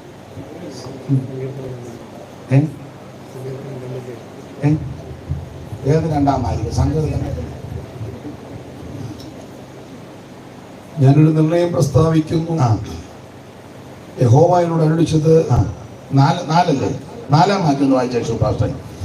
സ്വർഗത്തിൽ വസിക്കുന്നവൻ ചിരിക്കുന്നു. മതി. സ്വർഗത്തിൽ വസിക്കുന്നവൻ. അവിടെ ചിരിക്കുന്ന വേറെ വിഷയമാ. അവിടെ ചിരിക്കാൻ കാര്യം എന്താണെന്ന് വെച്ചാൽ ഈ വട്ടുകളിയെല്ലാം കണ്ടുകൊണ്ട് ചിരിക്കുക. കാരണം ജാതികൾ കലഹിക്കുന്ന വംശങ്ങൾ വ്യർത്ഥമായത് നിരൂപിക്കുന്നു. അത് കണ്ടുകൊണ്ട് അവിടെ ഇരുന്ന് ചിരിക്കുക. ദൈവമേ ഈ പട്ടനെല്ലാം കൂടെ എന്നെ കാണിക്കുന്നുണ്ട്. അതാ ചിരിക്കാൻ കാര്യം. പശ്ചാത്തല ഭാഗമൊന്നും വിസ്തരിക്കുന്നില്ല. പശ്ചാത്തല വിധ ദാവീദ് സിയോൻ കോട്ട പിടിക്കാൻ വന്നപ്പോൾ സിയോൻ കോട്ടയ്ക്കകത്ത് യബൂസ്യരെല്ലാം കൂടെ പറഞ്ഞു, ദാവീദ് ഇവിടെ കടക്കത്തില്ല, ഇവിടുത്തെ കുരുടന്മാരും മുടന്തന്മാരും വരും. അത് കഴിഞ്ഞ് 18-ാം വാക്യം വായിക്കുമ്പോൾ ഫെലിസ്ത്യരും വന്ന് തനിക്കെതിരെ അണിനിരന്നു. ഇവരെല്ലാം കൂടെ കൂടി ആലോചിച്ച് പറഞ്ഞു, ഇവന് ഇതിനകത്ത് കടക്കത്തില്ല, ഇവനെ ഞങ്ങൾ തകർക്കും, ഇവനെ ഞങ്ങൾ നശിപ്പിക്കും, നമ്മുടെ കുരുടനാ. അപ്പോൾ ഇതെല്ലാം കൂടെ കണ്ടും കേട്ട് സ്വർഗത്തിരിക്കുന്ന ചിരിക്കുക. കാരണം ദാവീദിനെ ഇവിടെ രാജാവാക്കാൻ ദൈവം പദ്ധതി ഇട്ടതാണ്. അതിന് വിരുദ്ധമായിട്ട് ഇവരിങ്ങനെ കൂട്ടുകെട്ടും നിരൂപണങ്ങളും വ്യർത്ഥ നിരൂപണങ്ങളും ചെയ്യുന്നത് കൊണ്ട് പറയാ അതൊന്നും വില പോകുകയായിരുന്നു. ഇടയ്ക്ക് കയറി പറയാ ദൈവം നിന്നെ ഉയർത്താൻ പദ്ധതി ഇട്ടിട്ടുണ്ട്. അതിന് വിരുദ്ധമായിട്ട് ആര് തന്ത്രം ഉണ്ടാക്കാൻ ഏകുകയല്ല. അത് കാണുമ്പോൾ സ്വർഗത്തിൽ ഇരിക്കുന്നവൻ ചിരിക്കുക. കാരണം 2-ാം സങ്കീർത്തനം മശീക സങ്കീർത്തനമാണ്. 2:12 വായിക്കുന്നുണ്ട്. അവൻ സ്വന്തം കോപിച്ചിട്ട് നിങ്ങൾ വഴിയിൽ വെച്ച് നശിക്കാതിരിക്കാൻ അത് മശീക സങ്കീർത്തനമാണ്. അപ്പൊ മിശിഹായോട് ബന്ധപ്പെട്ടും സ്വർഗത്തിരിക്കുന്നവൻ ചിരിക്കുക. എന്നാ നമ്മുടെ കർത്താവ് മരിച്ചു, അരിമത്തിയിലെ യോസേഫിന്റെ കല്ലറെ കൊണ്ട് അടക്കിയപ്പോൾ ആൾക്കാരെല്ലാം കൂടെ കൂടി പറഞ്ഞു ഇവൻ ഉയർത്തു വരുമെന്നാ പറഞ്ഞേക്കുന്നു. അപ്പൊ പറഞ്ഞു എന്നാ പോകാൻ പറ്റും, നമുക്ക് കല്ലുരുട്ടി വെക്കണം. ഇവന്മാര് കല്ലെല്ലാം ഉരുട്ടുമ്പോൾ സ്വർഗത്തിരിക്കുന്നവൻ ചിരിക്കുക. കാരണം 3-ാം ദിവസം ഇത് ഉരുണ്ട് മാറി ദൂതൻ ഇതിന്റെ മണ്ടക്കിരിക്കാൻ പോവുക. അന്നേരം ഇവന്മാര് കല്ല് കമ്മിറ്റി, നമുക്കെല്ലാം കമ്മിറ്റിയാ, കല്ല് കമ്മിറ്റി, സ്റ്റോൺ കമ്മിറ്റി. ഒരു ഇംഗ്ലീഷ് ഇരിക്കട്ടെ, തെറ്റിയോ? മിക്ക സഭയിൽ സ്റ്റോണാ, കാരണം അനക്കമൊന്നുമില്ലല്ലോ. സ്റ്റോൺ കമ്മിറ്റി ഒരേ കസേരയിൽ കയറി അനങ്ങാറ് മിണ്ടുന്നില്ല. മിണ്ടിയിട്ടും വലിയ കാര്യമൊന്നുമില്ല. ദൈവത്തിന് മഹത്വം. കമലുകാർ കൂടി വെച്ച് കല്ലുരുട്ടി വെക്കുക. അപ്പൊ ചോദിച്ചു വേവിച്ചാൽ ശരിക്കും വെക്കണം, വിടവൊന്നും കാണരുത്. ഇങ്ങനെല്ലാം ഇവന്മാര് ഡയലോഗ് അടിക്കുമ്പോൾ സ്വർഗത്തിരിക്കുന്നവൻ ചിരിക്കുക. ചിരിക്കാൻ കാര്യം 3-ാം ദിവസം കല്ലറ അങ്ങോട്ട് ഉരുട്ടി മാറ്റി വെച്ച് ദൂതൻ അതിന്റെ മണ്ടേ കയറിയിരിക്കാൻ പോവാ. ഇത് വല്ലോ ഈ പൊട്ടന്മാരറിയുന്നുണ്ടോ? ദൈവം നിനക്ക് വേണ്ടി വഴി തുറക്കുമെന്നാ പറഞ്ഞു. ആര് നിനക്കെതിരെ കല്ലുരുട്ടി വെച്ചാലും തടഞ്ഞു വെച്ചാലും അതിനെ അടിച്ചു മാറ്റി ദൈവം നിനക്ക് വേണ്ടി വഴിയൊരുക്കും. ദൈവം തുറന്നാൽ ആരും അടക്കത്തില്ല, ദൈവം അടച്ചാൽ ആരും തുറക്കത്തില്ല. ആരും അടയ്ക്കാതെ വേണം തുറക്കുകയും ആരും തുറക്കാതെ വേണം അടയ്ക്കുകയും. ദാവീദിന്റെ താക്കോൽ തോളിലുള്ള ദൈവം നിനക്ക് വേണ്ടി വഴി തുറക്കും. സ്തോത്രം. കല്ലുരുട്ടി വെക്കുക മാത്രമല്ല, കല്ലുരുട്ടി വെച്ചിട്ട് പറഞ്ഞു കല്ല് മാത്രം പോരാ, മുദ്ര വെക്കണം. അത് റോമൻ ഗവൺമെന്റിന് അതിനെ റോമക്കാരുടെ ആ മുദ്ര വെച്ച ഒരുത്തരും കയറി തൊഴിലല്ല. ഈ വർത്താനവും കാട്ടായും കാണിക്കുമ്പോൾ സ്വർഗത്തിൽ ഇരിക്കുന്നവൻ ഇത് ഒരു മുദ്രയാ. വെളിപ്പാടിൽ 7 മുദ്രയാ പൊട്ടിക്കുന്നത്. പുസ്തകം തുറക്കാനും മുദ്ര പൊട്ടിക്കാൻ യോഗ്യൻ ആരെങ്കിലും ഉണ്ടോ എന്ന് ചോദിച്ചപ്പോ ആരുമില്ല. അപ്പൊ യോഹന്നാൻ കരഞ്ഞപ്പം മൂപ്പന്മാരെടുത്ത് പറഞ്ഞു, എന്തിനാണ് കരയുന്നത്? യഹൂദാ ഗോത്രത്തിന്റെ സിംഹവും. സ്തോത്രം സ്തോത്രം സ്തോത്രം. അവൻ മുദ്ര പൊട്ടിക്കാൻ ജയം പ്രാപിച്ചിരിക്കുക. ഇവർ റോമൻ ഗവൺമെന്റിന് ഒരു മുദ്ര പൊട്ടിച്ചപ്പോൾ പിന്നെ ആണെങ്കിലും തമ്പുരാൻ സ്വർഗത്തിരിക്കുക. എടാ 7 മുദ്ര പൊട്ടിക്കാൻ കഴിവുള്ളവനെയാ അവൻ സ്തോത്രം ഒരു മുദ്ര വെച്ച് അടയ്ക്കാൻ പോകുന്നത്. സ്വർഗത്തിരിക്കുന്ന ചിരിക്കുക. ദൈവത്തിന് മഹത്വം. അപ്പൊ പറഞ്ഞു, ഈ ചതികൻ ഉയർത്തെഴുന്നേക്കുമെന്ന് പറഞ്ഞു. ഇനി അവന്റെ ഭൃത്യന്മാരെല്ലാം കൂടെ ശിഷ്യന്മാര് വന്ന് മോദിച്ചുകൊണ്ട് പോയിച്ച് പറയും അവൻ ഉയർത്തെന്നാ പറഞ്ഞാൽ പിന്നെയും നമുക്ക് പിന്നെയാ. അതുകൊണ്ട് തന്നെ കാവൽ പടയാളികള് ഏതാണ്ട് 100 പടയാളികള് കുന്തവും പരിയായിട്ട് നിർത്തിയിരിക്കുക. യവന്മാര് കുന്തമായിട്ട് വരുമ്പോ സ്വർഗത്തിരിക്കുന്നവൻ ചിരിക്കുക. നിന്റെ കുന്തം മനസ്സിലാകുന്നുണ്ടോ? വല്ലോ സ്വർഗത്തിരിക്കുന്ന ഞാനൊരു കാര്യം പറയാ, നിനക്ക് വിരോധമായി കരുക്കളും തന്ത്രങ്ങളും ഒരുക്കുമ്പോൾ സ്വർഗത്തിരിക്കുന്നവൻ ചിരിക്കുക. ദൈവത്തിന് മഹത്വം. ദൈവം നിന്നെ ഉയർത്തും, ദൈവം നിന്നെ ആദരിക്കും. നിനക്ക് വിരോധമായിട്ട് ഉണ്ടാക്കുന്ന ആയുധവും ഫലിക്കത്തില്ല. അത് നമുക്ക് മടങ്ങി വരാം. ദൈവത്തിന് മഹത്വം. അപ്പൊ ശ്രദ്ധിക്കുക, അവൻ സുവിശേഷം വന്നു കഴിയുമ്പോൾ സന്തോഷമാണ്. സന്തോഷം സർവജനത്തിനും ഉണ്ടാകുവാനുള്ള ഒരു മഹാസന്തോഷം സുവിശേഷത്തെ കൊണ്ട് ഇത് കിട്ടുള്ളൂ. സന്തോഷം അത്രേ ഉള്ളൂ. ഈ ദൈവസന്നിധി വന്നിരിക്കുമ്പോഴാണ് കൂടുതലും സന്തോഷിക്കുന്നത്. ഇതുപോലെ വീട്ടിലെങ്ങാനും ഇരുന്ന് സന്തോഷിച്ചാലോ, ഭർത്താവ് ഇങ്ങനെ ഇരിച്ചോണ്ടിരിക്കുന്നത് എങ്ങനെ മട്ടാണെങ്കിൽ രാവിലെ തന്നെ ഇരുന്ന് ചിരിച്ചാലോ, പിള്ളേരോട് നാളെ പറയും എന്തോ കുഴപ്പമുണ്ട് നമുക്ക് കൊണ്ടുപോകാന്ന് പറയും. നാക്കടയിലാണെങ്കിൽ കുറച്ചുകൂടെ അടുത്തല്ലേ, അതുകൊണ്ടാണ്. പിന്നെ വലിയ കേസാണ് വേറെ സ്ഥലമുണ്ട്. എന്നാൽ ദൈവസന്നിധിയിൽ സന്തോഷിക്കാം, ആനന്ദിക്കാം. സന്തോഷം സുവിശേഷത്താൽ മാത്രമാണ്. നമ്മുടെ സന്തോഷത്തിന്റെ വിശേഷത സങ്കീർത്തനക്കാരൻ പാടി, ധാന്യവും വീഞ്ഞും മർദ്ദിച്ചപ്പോൾ അവർക്കുണ്ടായതിലധികം സന്തോഷം. ഇത് പറഞ്ഞെന്ന് അറിയിക്കാനൊക്കെ അതിൽ അനുഭവിക്കുന്നവരെ ഓർത്ത് ദൈവത്തെ സ്തുതിക്കുക. സന്തോഷം. എങ്ങനെയാ സന്തോഷം? ആ സന്തോഷം ഉണ്ടാകുന്ന മുഖാന്തരമുണ്ട്. കാരാഗൃഹവാണി അവിടെ വായിക്കുന്നത് ദൈവത്തിൽ വിശ്വസിച്ചതിൽ വീടടക്കം ആനന്ദിച്ചു എന്ന് പറഞ്ഞാൽ രക്ഷിക്കപ്പെടുമ്പോൾ നമുക്ക് സന്തോഷമാണ്. ഈ ഭൂമിയിൽ ഇത്രയും സന്തോഷമുണ്ടെങ്കിൽ സ്വർഗത്തിൽ എത്രയോ ആനന്ദമേ. ഓ മാതാവിൻ മക്കളിൽ ബന്ധുക്കളിൽ പോലും കാണാവതല്ലാത്തോ ആനന്ദമേ. ഓ ഈ മഞ്ചരിയുടെ മുടയുന്ന നേരത്ത് അല്പകാലം കൂടെ താമസിച്ചിടും ആത്മപ്രിയൻ മുഖം മുത്തിടാവേ. എപ്പോഴും സന്തോഷം നൽകുന്ന ആനന്ദമേ പരമാനന്ദമേ. അപ്പൊ ശ്രദ്ധിക്കുക, കാരാഗൃഹപ്രമാണി നമ്മുടെ സന്തോഷത്തിന്റെ റൂട്ടാ പറയുന്നത്. കാരാഗൃഹപ്രമാണി രക്ഷിക്കപ്പെട്ടു. അവിടെ വായിക്കുന്നത് ദൈവത്തിൽ വിശ്വസിച്ചതിൽ വീടടക്കം. ദൈവത്തിൽ വിശ്വസിച്ചവരൊക്കെ ആനന്ദിക്കണം. നമ്മുടെയൊക്കെ വിശ്വാസത്തിലാണ്. അതെ, ഇതിനെ എഴുന്നള്ളിച്ചോണ്ട് ഇങ്ങോട്ട് വരാതിരിക്കുന്നതാണ് നല്ലത്. ആ വസന്ത വന്ന ഓടി വരുമ്പോലുള്ള മരവും വന്നേച്ചാൽ പഴയ കസേര മടക്കി വെച്ചതുപോലെ ഇരിപ്പും ഒരു സന്തോഷവുമില്ല. ഈ ദൈവത്തിൽ അങ്ങനെ ലേശുപാസ്യ വാക്യമായി ഞാൻ നിർമ്മിച്ചു ഒപ്പിക്കാനായി ഇതുങ്ങളെല്ലാം ചിന്തിച്ചേക്കണം. വാക്യം വായിച്ചേ. അപ്പോസ്തല പ്രവർത്തകരുടെ പുസ്തകം 16-ാം അധ്യായത്തിലല്ലയോ ദൈവത്തിൽ വിശ്വസിച്ചതിൽ വീടടക്കം ആനന്ദിച്ചെന്നല്ലയോ 16-ാം അധ്യായത്തില് വായിച്ചേ. ഭക്ഷണം പിന്നെ കഴിക്കാം, ഇത് വായിക്കും. ഭക്ഷണത്തിന്റെ കാര്യമാണ്. അത് വായിക്കും. ദൈവത്തിൽ വിശ്വസിച്ചതിൽ ഭക്ഷണത്തിന് ഒരു ആനന്ദമുണ്ട്. ഇത് കഴിഞ്ഞ് അപ്പോൾ സന്തോഷിക്കാൻ കാരണം ദൈവത്തിൽ വിശ്വസിച്ചതില്ല എന്ന് പറഞ്ഞാൽ സത്യദൈവമായ, ഏകദൈവമായ, നിത്യദൈവമായ, സാക്ഷാൽ ദൈവമായ, ജീവനുള്ള ദൈവമായ യേശുക്രിസ്തു, ആ ദൈവത്തിൽ വിശ്വസിച്ചതില്ല. അവിടുന്ന് ഏകദൈവമാ, സത്യദൈവമാ, നിത്യദൈവമാ, മഹാദൈവവും നമ്മുടെ രക്ഷിതാവുമായ യേശുക്രിസ്തു, ആ ദൈവത്തിൽ വിശ്വസിച്ചതിൽ ആനന്ദമാണ്. ദൈവത്തിന് മഹത്വം. നമ്മുടെ സന്തോഷം അതാ, അല്ലാതെ പൂട്ടാൻ ചാറ്റ അടിച്ചതിന്റെ അല്ല. റബ്ബറിന്റെ വില കൂടിയപ്പോ വന്ന സന്തോഷമൊന്നുമല്ല. അല്ലല്ലോ. പിള്ളേര് കാനഡയ്ക്ക് പോയി, അതാണോ സന്തോഷം? കൊച്ചുകളവിടെ കിടന്ന് കഷായിക്കുക.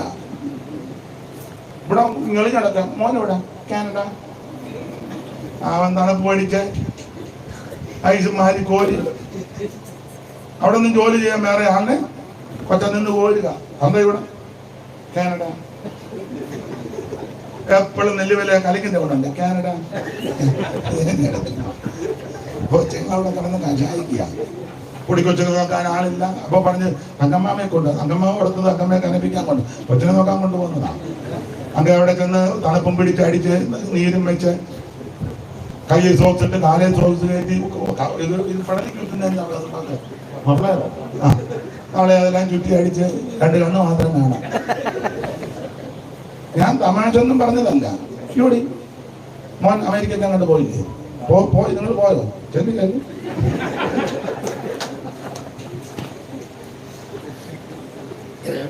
പോയതിന് കുറ്റമൊന്നും പറഞ്ഞതല്ല. പിള്ളേര് പോട്ടെ, നന്മ കൊടുക്കട്ടെ. പക്ഷെ അതല്ല സന്തോഷം. നീ രക്ഷിക്കപ്പെട്ടതാ സന്തോഷം. നീ ഒരു ദൈവവൈദ്യനായി തീർന്നതാ സന്തോഷം. യേശുവിനെ വിശ്വസിച്ചു, യേശുവിന്റെ ഉള്ളത്തിൽ വന്നു. എനിക്ക് ആ പാട്ട് മൊത്തം അറിയത്തില്ലെങ്കിൽ നിങ്ങൾ പാട്. യേശുവിന്റെ ഉള്ളത്തിൽ വന്ന നാളിൽ അങ്ങനെ പാട്ടില്ലേ? എന്ത് മാറ്റം? അതാ യേശു ഉള്ളത്തിൽ വരണം. യേശു കലണ്ടറെ ഭിത്തിയെ കടന്നിങ്ങനെ ആടിയാ പോരാ. മനസ്സിലായില്ല? ആണിയെ തളച്ച യേശു കിടന്ന് ആടുക അതല്ല. യേശു അകത്ത് വരണം. സ്തോത്രം. യേശു അകത്ത് വരണമെന്ന്. അവ ദൈവത്തിൽ വിശ്വസിച്ച് തരാൻ ആനന്ദം. അവ സന്തോഷിക്കാൻ നമ്മുടെ രീതികളാ. കാരാഗ്രഹമാണ് കുടുംബമായിട്ട് രക്ഷിക്കപ്പെട്ടു. ദൈവത്തിൽ വിശ്വസിച്ചതിൽ വീടടക്കം, അതാ നമുക്ക് ആനന്ദം. മാത്രമാണോ വലിയ പള്ളിയിൽ പോയിച്ചിങ്ങോട്ട് വരിക ഷാണ്ണൻ? പുള്ളി പള്ളിയെ പോയിട്ട് വണ്ടിയെ വരിക. നേരെ വന്നപ്പോ മൊബൈലിൽ മിസ് കോൾ വിട്ടോണ്ടിരിക്കുകയല്ല, തിരുവെടുത്ത് വായിച്ചോണ്ടിരിക്കുക.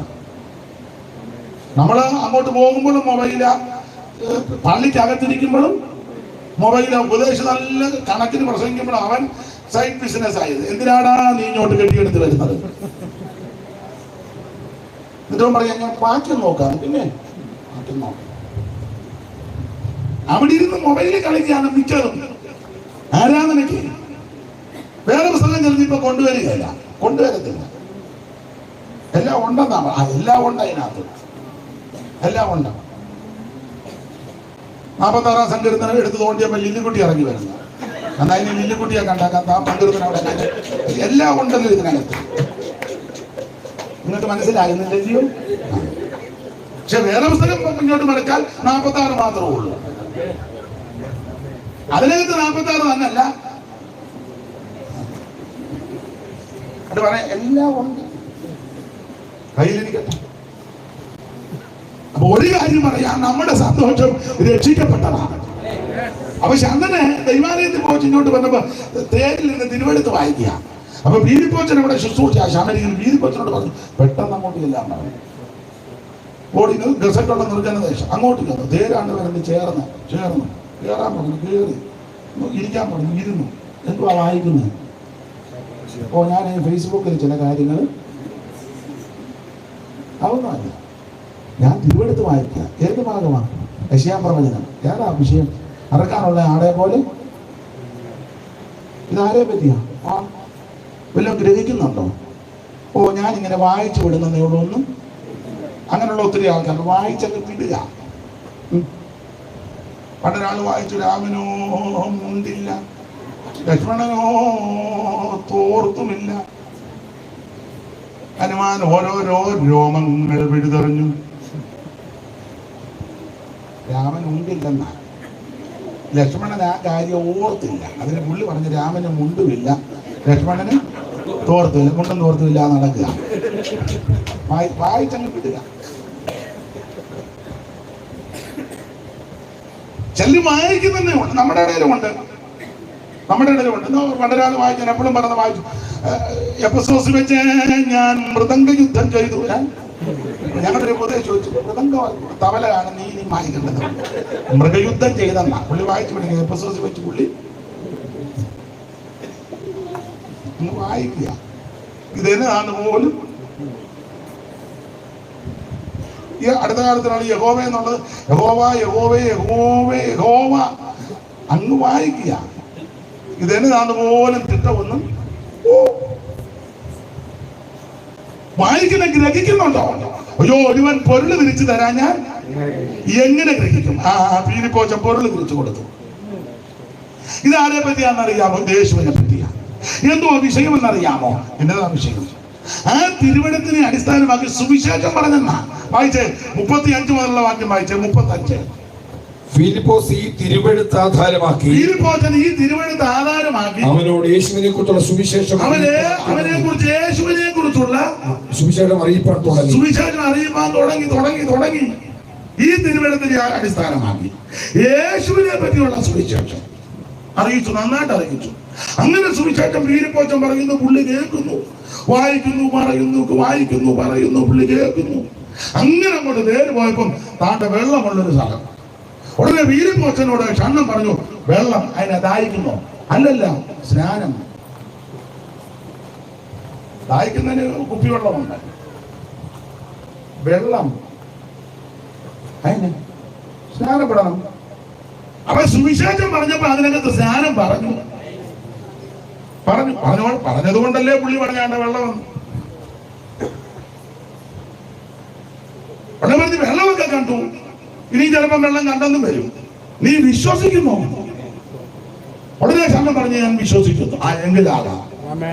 വിശ്വസിക്കുന്നവരെ നമ്മ കണ്ടത്. അല്ലാതെ അമ്മച്ചി ആകാറേ അമ്മ ഇനി അതിന്റെ മുങ്ങമ്മേ അമ്മ ഇനി ജീവൻ പോകുന്നതിന് മുന്നേ എന്റെ തള്ള അങ്ങനെ മുങ്ങിട്ടൊന്നും ഒരു കാര്യവും ഇല്ല.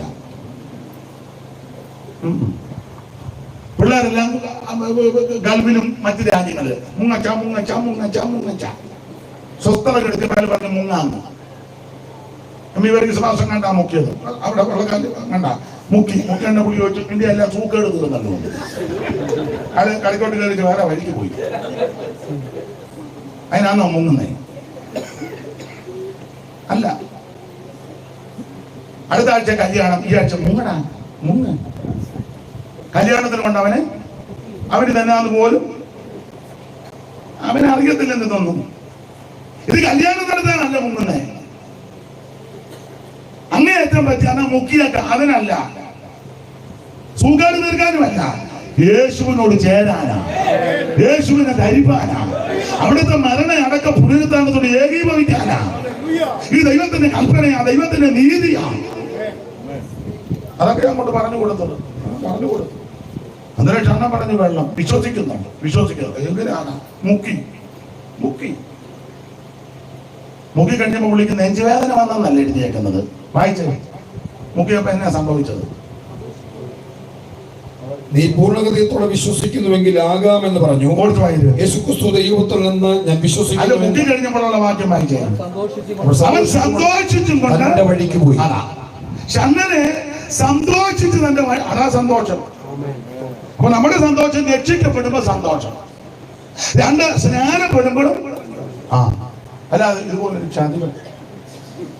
എങ്ങനെയാണോ സ്നാനപ്പെട്ടത്? കാല് തെറ്റി വെള്ളത്തിൽ പോയതാണോ? അല്ല, അവിടുത്തെ കൽപ്പനയാണ് മനസ്സിലായപ്പോൾ ഇറങ്ങിയതാണ്. പ്രതികൂലമൊക്കെ വരും, പ്രശ്നമൊക്കെ വരും, പോരാട്ടമൊക്കെ വരും, പക്ഷെ അകത്ത് ഭയങ്കര സന്തോഷമാണ്. അത് അനുഭവിച്ച ദൈവമക്കളേക്ക് ഓർത്ത് ഞാൻ ദൈവത്തെ സ്തുതിക്കുക. കർത്താവിന്റെ മഹത്വം. ക്ഷണൻ സന്തോഷിച്ചു പോയെന്നാണ്. ഫിലിപ്പോസിനെ ആത്മാവ് എടുത്തോണ്ട് പോയി അസ്തോതി കൊണ്ട് നിർത്തി. ഇതാ ശുശ്രൂഷ. ഇന്നത്തെ ഫിലിപ്പോസിന് അന്ന് തേരെ നിറങ്ങുകയല്ല. ഞാനും വരിക, ഒക്കെന്നെങ്കിൽ തേര് കിട്ടുകയാണെങ്കിൽ ശുശ്രൂഷയാണ്. അപ്പൊ സന്തോഷിക്കാൻ കാരണം ഒന്ന്, ദൈവത്തിന് രക്ഷിക്കപ്പെടുമ്പോൾ സന്തോഷം, 2 സ്നാനപ്പെടുമ്പോഴും, 3 അഭിഷേകം പ്രാപിച്ചാലും സന്തോഷം. അത് വലിയ സന്തോഷമാണ്. കൊർന്നേലിയോസിന്റെ വീട്ടിൽ പത്രോസ് ചെന്നു. പുള്ളിക്ക് പോകാനൊക്കെ മടിയായിരുന്നു.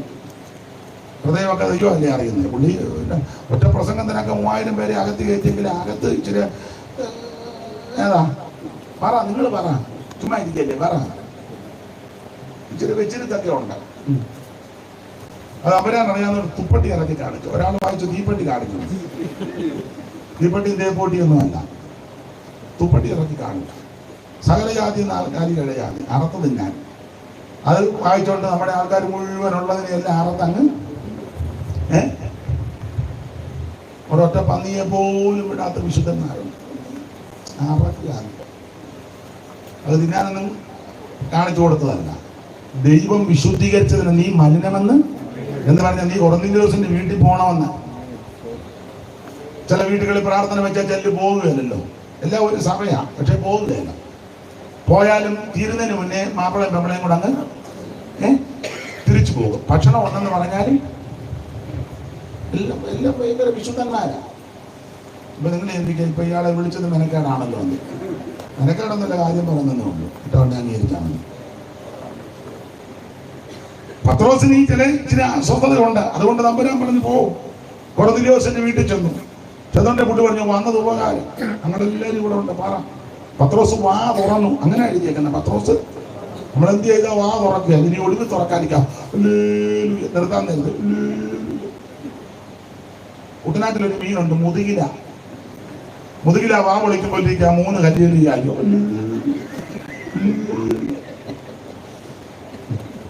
അല്ലാതെ തുറക്കുക, പിന്നെ തുറക്കും, ജീവൻ പോകാൻ നിർത്തും. അതിനൊന്നും ഇടവരുത്തരുത്. നിനക്ക് ആയുസ്സും അവസരവും കിട്ടുമ്പോൾ ദൈവത്തെ സ്തുതിച്ചോണം. അവസരം കിട്ടുമ്പോഴൊക്കെ ദൈവത്തിന് മഹത്വം കൊടുക്കണം. പത്രോസ് വാ തുറന്നു, നന്നായിട്ട് വചനം പറഞ്ഞു. കൊർന്നേലിയോസിന്റെ ഭവനത്തിൽ സുവിശേഷം പറഞ്ഞു. അങ്ങനെ വചനം പറഞ്ഞപ്പോൾ 44-ാം വാക്യം വായിച്ച് 44, 10-44 പെട്ടെന്ന് വായിച്ചു. ഈ വാക്കുകളെ പത്രോസ് പ്രസ്താവിക്കുമ്പോൾ വചനം കേട്ട എല്ലാവരുടെ മേലും പരിശുദ്ധാത്മാവ് വന്നിട്ട് കരികല്ലിരിക്കുമ്പോൾ ഇരുന്നല്ല, പിന്നെയോ അവർ അന്യഭാഷകളിൽ സംസാരിക്കുന്നതും ദൈവത്തെ മഹത്വപ്പെടുത്തുക. ദൈവത്തിന്റെ വചനം കേട്ടപ്പോൾ പരിശുദ്ധാത്മാവ് വന്നു. പരിശുദ്ധാത്മാവ് വന്നപ്പോൾ സങ്കടപ്പെട്ടെന്നല്ല, അന്യഭാഷകൾ ദൈവത്തെ മഹത്വപ്പെടുത്തി. ഇത് എഫെസോസിൽ നടന്ന കൊർന്നേലിയോസിന്റെ വീട്ടിൽ നടന്ന കാര്യം. അഭിഷേകം, ഈ അഭിഷേകം പ്രാപിച്ചു കഴിഞ്ഞാൽ സന്തോഷമാണ്. ദൈവത്തിന് മഹത്വം, ദൈവത്തിന് മഹത്വം.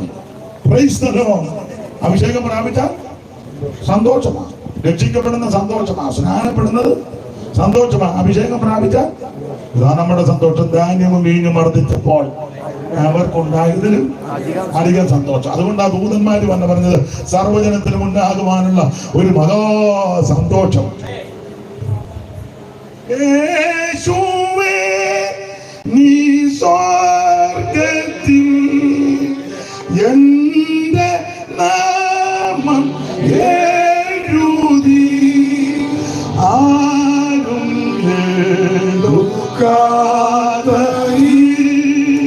ഭാഗ്യം സന്തോഷം ആരും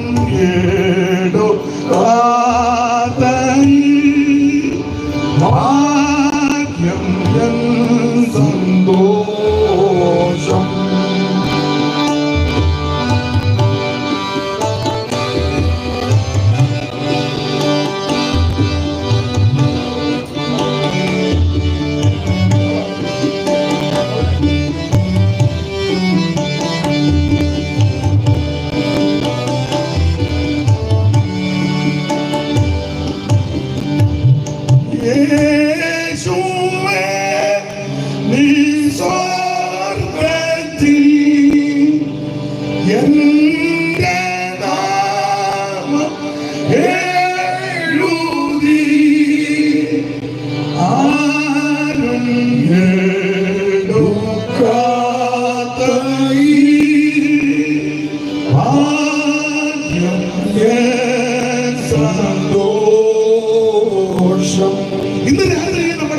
സന്തോഷം ഇതാ.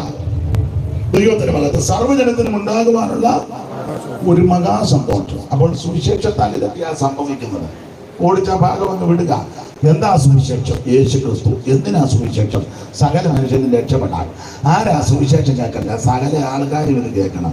കേട്ടാനുള്ള ഗുണമെന്ന: ഒന്ന്, ഇരുട്ട് മാറും; രണ്ട്, ഭയം മാറും; മൂന്ന്, സന്തോഷമുണ്ടാകും; നാലാ, കണ്ണീർ കരുതുകൊണ്ട് നമുക്ക് രക്ഷിതാവിനെ കിട്ടും.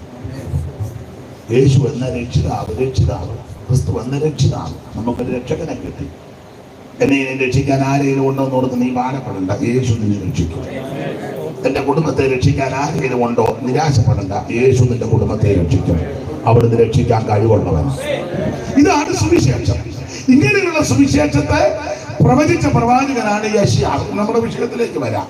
അതുകൊണ്ടാണ് യെശയ്യാവിനെ സുവിശേഷ പ്രവാചകൻ എന്ന് പറഞ്ഞിരിക്കുന്നത്. ആ സുവിശേഷ പ്രവാചകനാകുന്ന യെശയ്യാവ് പ്രവചിച്ച പ്രവചന പുസ്തകത്തിലെ 59-ാം അധ്യായത്തിന്റെ പ്രാരംഭവാക്യമാണ് ഇന്ന് രാത്രിയിലെ തിരുവചനത്തിന് അടിസ്ഥാനമായിട്ട് വായിച്ചത്.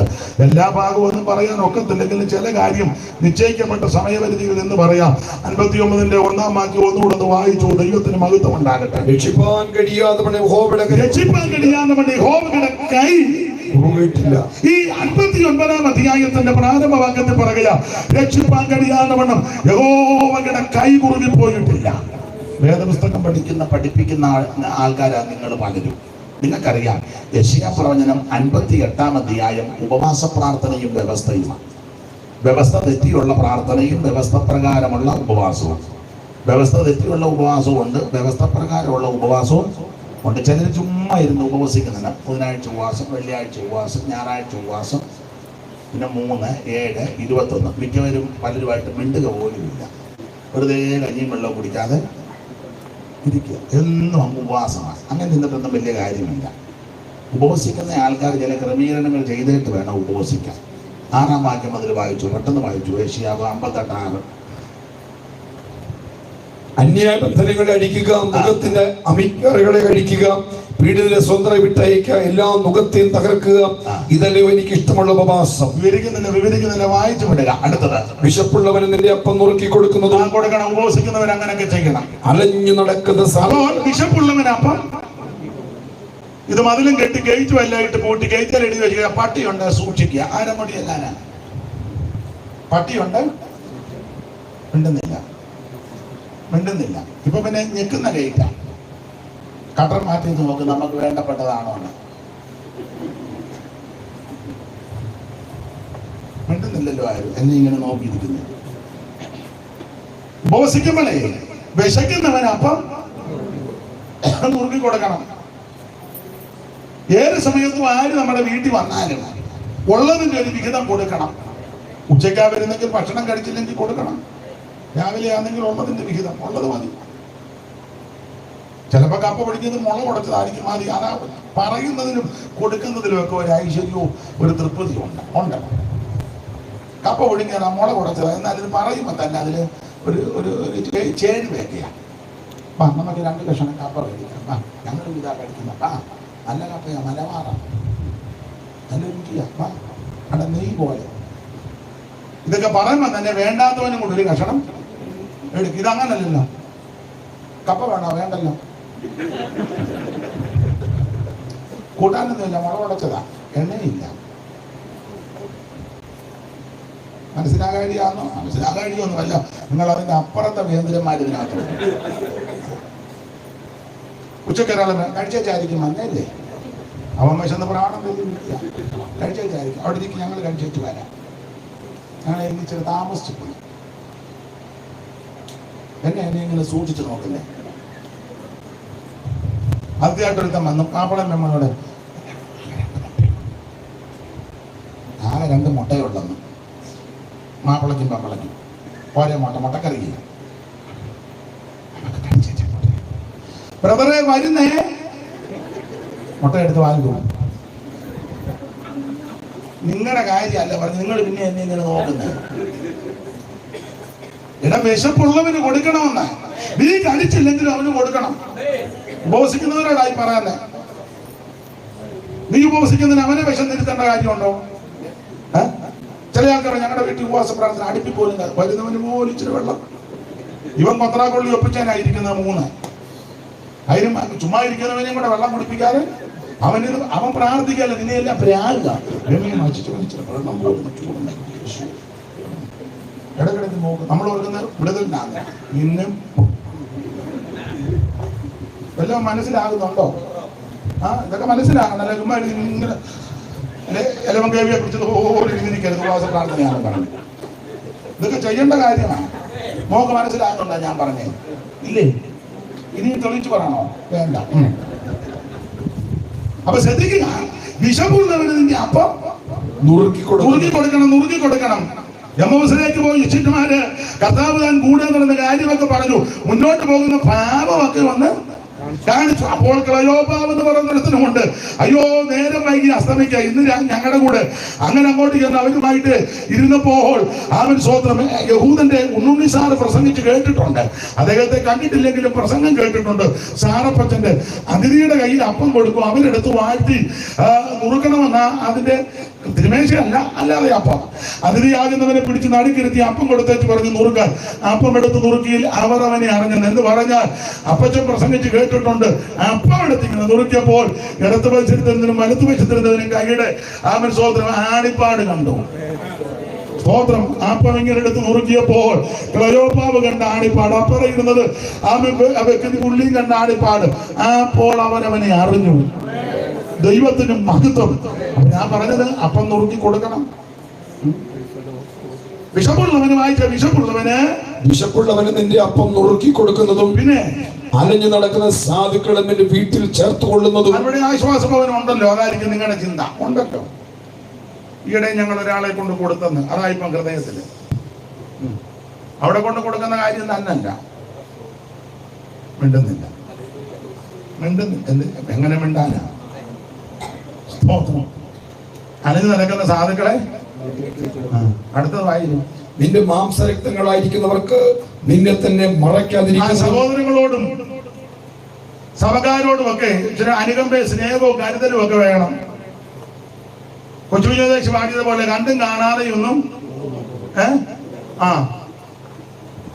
നീ ആരാധിക്കുമ്പോൾ നിന്റെ അടുത്തിരുന്ന് നിനക്ക് വലിയ വീടും ചുറ്റുപാടും എതിരൊന്നുമല്ല. 5 ഏക്കർ സ്ഥലവും അല്ല അതിനടുത്ത വീടും ചുറ്റുപാടും. നല്ല കാര്യം, ദൈവം അനുഗ്രഹിക്കട്ടെ, നന്മ തരട്ടെ. അപ്പൊ നിന്റെ അടുത്തിരിക്കുന്ന ആരാധിക്കുന്ന സാധുവായ സഹോദരന് 1 സെന്റ് ഭൂമിയില്ല, ഒരു മുറി പോലും തേച്ചെടുക്കാൻ നിർവാഹമില്ലാതിരിക്കുക. അവന് മറക്കരുത് കേട്ടോ. ഇപ്പോഴിങ്ങനെ കണ്ണടച്ച ആത്മാവിൽ തന്നെ ഇരിക്കരുത്. അവനെ ഒന്ന് നോക്കണം. എപ്പോഴും അങ്ങ് ധ്യാനിച്ചോണ്ട് സമാധി ഇരിക്കുമ്പോൾ ഇരിക്കുക. ഇപ്പൊ സമാധി പറയാനൊന്നുമില്ല. അവർക്ക് മറക്കരുത് കേട്ടോ. സ്തോത്രം. സഹോദരിമാരോട് പറയാം, കൂട്ടുവിശ്വാസികളൊക്കെ വീട്ടിൽ ചെല്ലുമ്പോഴേ സഹോദരിമാർക്കാകുമ്പോ അടുക്കളയിലൊക്കെ ഒന്ന് കയറാമല്ലോ, ചെന്ന് ചോദിക്കണം, അല്ലെ ഒന്ന് നോക്കിയാക്കണം. അല്ലാതെ പ്രാർത്ഥനാ മുറി തന്നെ ഇരുന്ന് ഇങ്ങനെ വരച്ചേച്ച് പോകരുത്.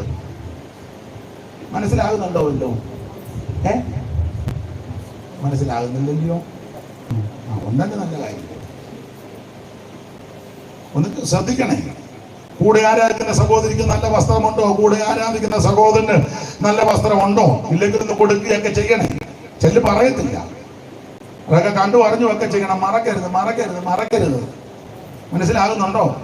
മറക്കരുതെന്ന് വായിച്ചോ. എല്ലാം ഇപ്പൊ തന്നെ മുഖഭാവം എല്ലാം. അപ്പോൾ നിന്റെ വെളിച്ചം ഉഷസ് പോലെ പ്രകാശിക്കും. അങ്ങനെയൊക്കെ ചെയ്തെങ്കിലേ അവൻ സ്വന്തം വെളിച്ചം പ്രകാശിക്കും. അല്ലാതെ കൈയടിച്ച് പാടുക, വെളിച്ചങ്ങൾ വീശുന്നു എന്തൊക്കെ ഇങ്ങനെ കിടന്ന് അന്ന് മാറുകയല്ല, കിറി കോടാന്നല്ലാതെ.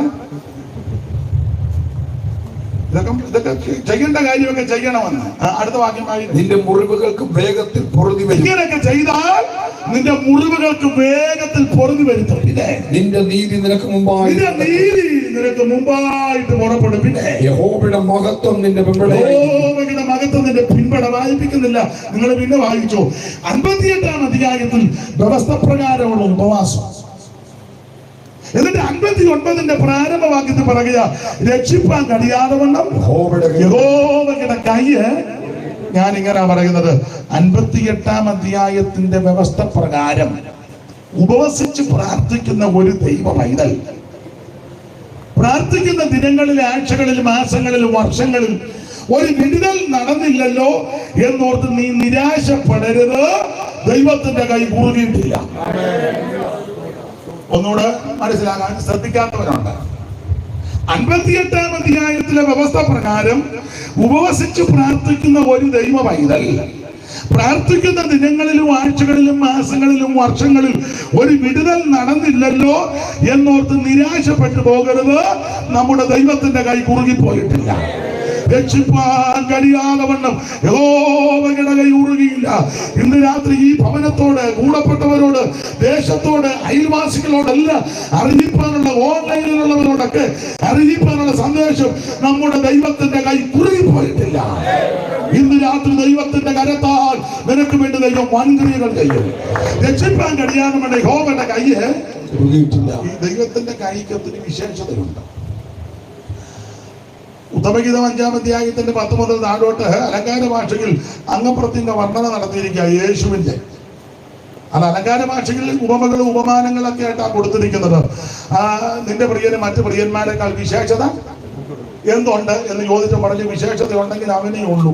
എന്നിട്ട് വിശേഷത 10-ാം വാക്യം മുതൽ പറയാം. വായിച്ച് 10-ാം വാക്യം മുതൽ. എന്റെ പ്രിയൻ വെണ്മയും ചുവപ്പുള്ളവൻ. എന്റെ പ്രിയനെ വെണ്മയും ചുവപ്പുള്ളവൻ. പിന്നെ 10,000 പേരിൽ അതിശ്രേഷ്ഠൻ തന്നെ. 10,000 പേരിൽ അതിശ്രേഷ്ഠൻ തന്നെ. പിന്നെ എന്റെ ശിരസ് അതിവിശേഷമായ തങ്കം. അവന്റെ കുറുനിരകൾ ചുരുണ്ടും കാക്കയെ പോലെ കറുത്തുമിരിക്കുന്നു.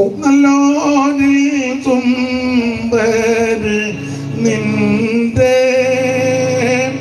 പ്രിയ ബന്ധു വിശേഷത ഉള്ളോ. നല്ലോരിൽ സുന്ദരി നിന്റെ പ്രിയ ബന്ധു വിശേഷതയുള്ളോ.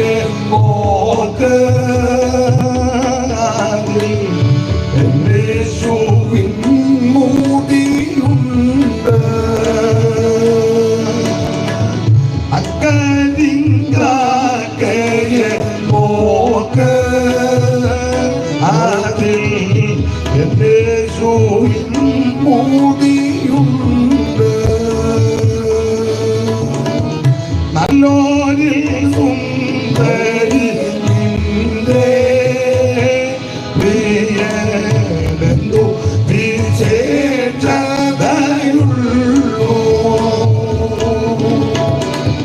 1000 പത്താളെ നോക്ക് അതിൽ എന്റെ മുഖേനായുണ്ട്.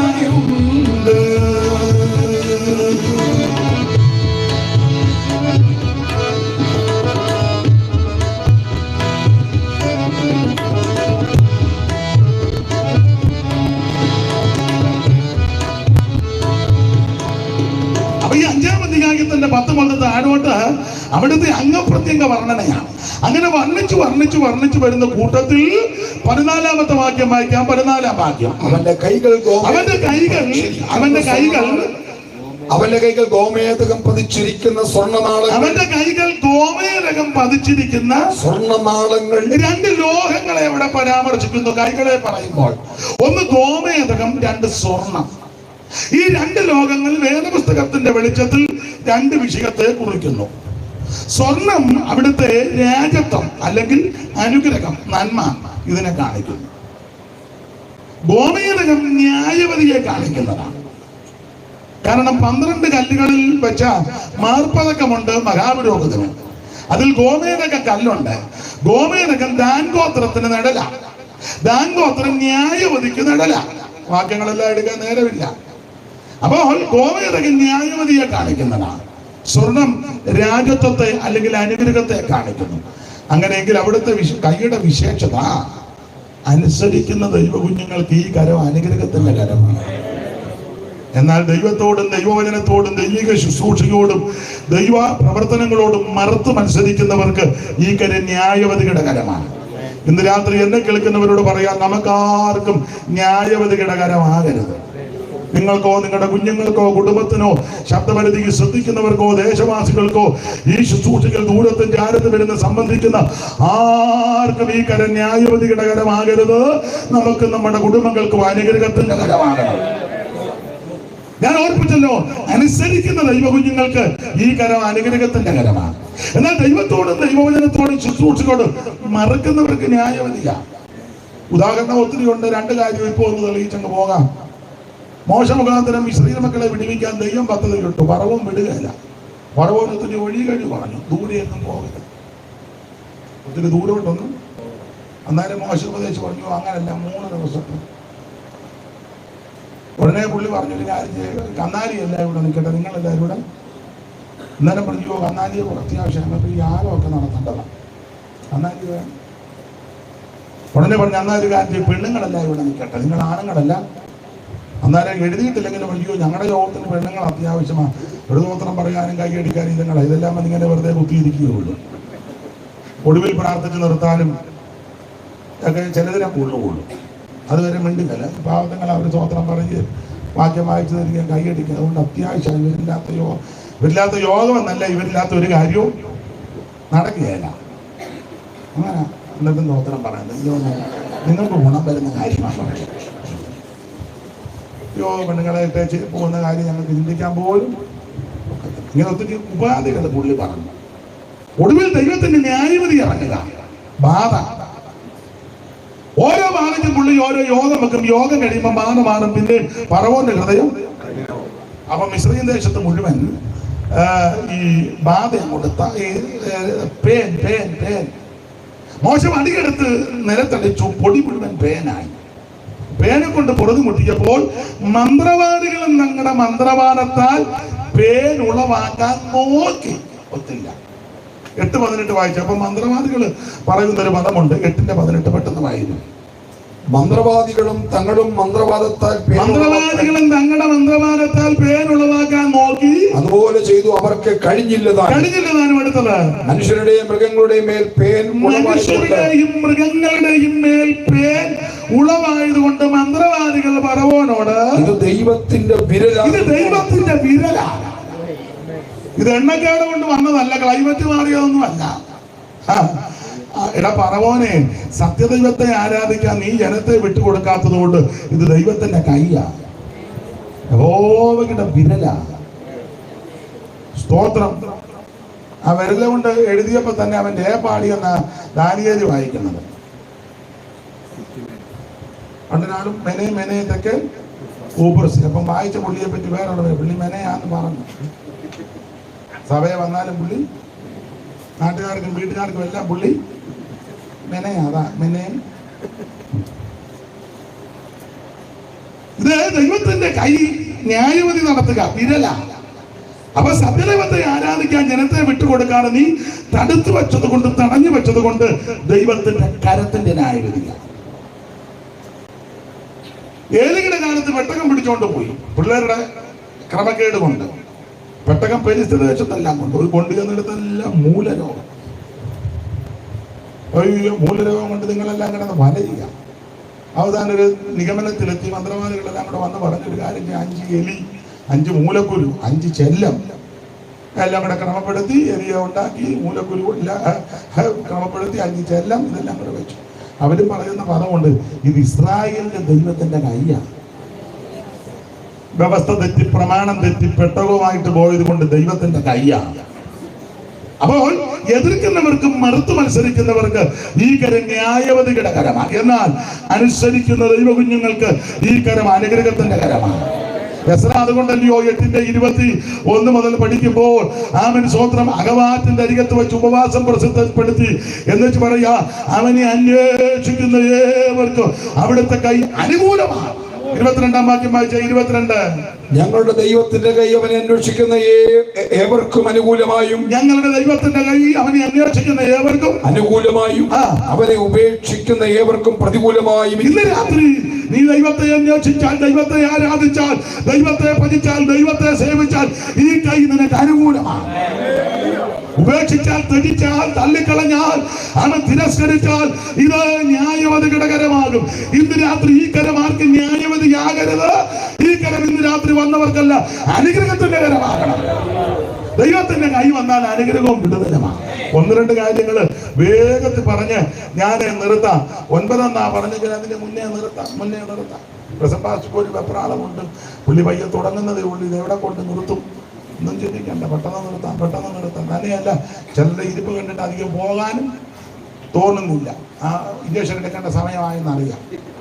ആ പരുവക്കേടായി മുഖത്തൊക്കെ തെളിയുന്നുണ്ട്.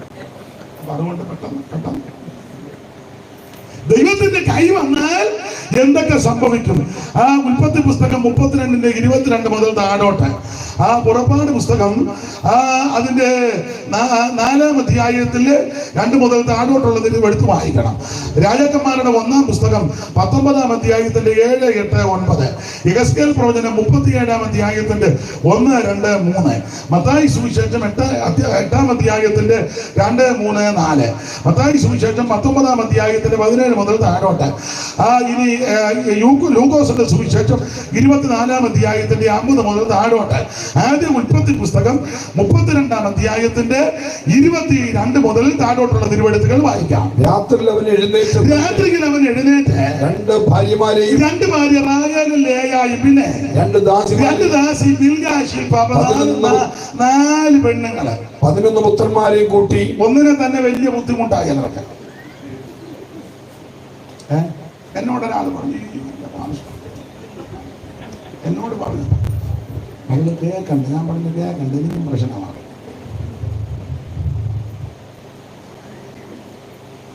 ഞാൻ തീച്ചൂളക്കകത്തോടാണ്. അന്നേരം ഒരുത്തം കൂളായിട്ട് 4 എണ്ണത്തിന് ഞാൻ കൊണ്ട് നടക്കുന്നത്.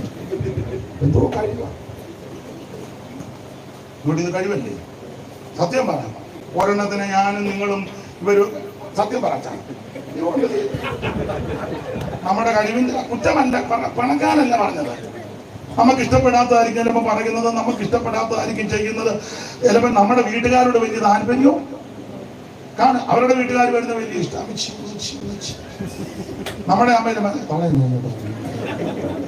എല്ലാവരും അല്ലെങ്കിലും മിക്കതും ആയതൊക്കെ തന്നെ കാണുമ്പോൾ ഞാൻ പിന്നെ പമ്മി എനിക്കത് സ്തോത്രാന്നൊക്കെ പറഞ്ഞു. അതൊന്നും കണ്ട് ഞാൻ ഇളകത്തുമില്ല. അപ്പൊ ഒരെണ്ണത്തിന് തന്നെ എന്ത് ദൈവകൃപയെ ശരണപ്പെട്ടില്ലേ? ഇന്നാളൊരാൾ പറഞ്ഞു, എന്റെ പഴയ സ്വഭാവമായിരുന്നെങ്കിൽ ഇവളിപ്പം കുടിക്കാരെ കിടന്നതിന് വന്നു. കുടിക്കാല സ്ഥലമല്ല. അപ്പൊ ഒരുത്ത 4 എണ്ണത്തിന് ലേയായും റാഹേലും ബിൽഗാൻ രാത്രികൾ പുള്ളി എഴുന്നേറ്റ്. ഒന്നുകൂടെ വായിച്ച രാത്രിയിൽ അവൻ എഴുന്നേറ്റ്. പുള്ളി അങ്ങനെ രാത്രി എഴുന്നേക്കുന്ന പ്രകൃതക്കാരനല്ല. സന്ധ്യയാകുമ്പോഴേ എവിടെയെങ്കിലും മാണ്ട് കിടക്കുന്നവനാ. അതിൽ ഓടി ഒരു സ്ഥലത്ത് ചെന്നപ്പോ സൂര്യൻ വൈകി ക്ഷീണമൊക്കെ കാണും. പുള്ളി ചിലക്ക് എന്നും അങ്ങ് ക്ഷീണമാണ്. എന്നും പണ്ട് മൈക്ക് മത്താഴ്ച ഞങ്ങളെ വചനം പഠിപ്പിക്കാൻ പറഞ്ഞായിരുന്നു, 3-4 പേരുടെ മുന്നിൽ ചെന്ന് പെടരുത്. 1, 4 മണി വിട്ടു വരുന്ന പിള്ളേരുടെ മുന്നിൽ ചെന്ന് പെടരുത്. ഇപ്പോഴത്തെ 4 മണിയല്ല, പഴയ 4 മണി. ഇപ്പൊ സ്കൂൾ ബസ്സൊക്കെ ആയിട്ട് കുഴപ്പമില്ല. പണ്ട് 4-5-8 കിലോമീറ്റർ നടന്നാ വീട്ടിലോട് ഒരിക്കലും സ്കൂളിൽ പോവുക. അപ്പം സ്കൂൾ വിട്ട് വരുന്ന പിള്ളേരുടെ മുന്നിലെങ്ങും ഒന്നാമത് ടീച്ചർ അടിക്കുകയും ചെയ്യുന്ന, അല്ലെങ്കിൽ കൂരപടിക്കാ താങ്ങുന്നത്. ഇമ്പോസിഷനും അടിയും. ചിലപ്പോൾ ഉച്ചയ്ക്ക് ഭക്ഷണം വേണ്ട വിധത്തിൽ കിട്ടുകയല്ല. വീട്ടിൽ വന്നാൽ അപ്പം പിള്ളേര് വിശന്ന് ഭ്രാന്ത് പിടിച്ചാ വരുന്നത്. അതുങ്ങളുടെ മുന്നിൽ എങ്ങും ചെന്ന് 2 ഉഴുതേച്ച് കൊണ്ടുവരുന്ന കാളയുടെ മുന്നിൽ രാവിലെ മുതൽ കണ്ടം കടന്ന് ഉഴുതേച്ച് കാള ഒരുമാതിരി മൂരി ഇളകി വരിക. അതിനിടെ നീ എങ്ങും ചെന്ന് 3 സഭായം കഴിഞ്ഞേച്ച് വരുന്ന ഉപദേശിയുടെ മുന്നിലും ചെല്ലരുത്. കാരണം തവയിൽ ഏതെല്ലാം ടൈപ്പ് സാധനമാണ് ഞായറാഴ്ച വന്ന് ഇല്ലേ? വെട്ടിപ്പുകാരും തട്ടിപ്പുകാരും മുച്ചിട്ട് കളിക്കാരും ഏതെല്ലാം ടൈപ്പാണ്. ഗുണ്ടായുസം ഉള്ളവന്, പലിശയ്ക്ക് പണം കൊടുക്കുന്നവന്, ബ്ലേഡുകാരൻ, ബ്ലേഡ് തോമ, തത്തയ്ക്കും തള്ളയ്ക്കും വെള്ളം കൊടുക്കാൻ അയലത്തുകാരോട് മിണ്ടാതെ കുത്തിക്കാരൻ, ഗുണ്ട ഇതൊക്കെ സൺഡേയാ വന്ന്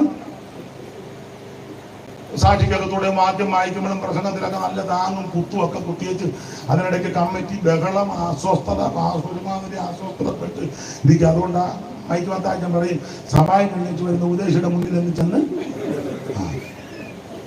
വലിയ കൊല്ലാമ്മ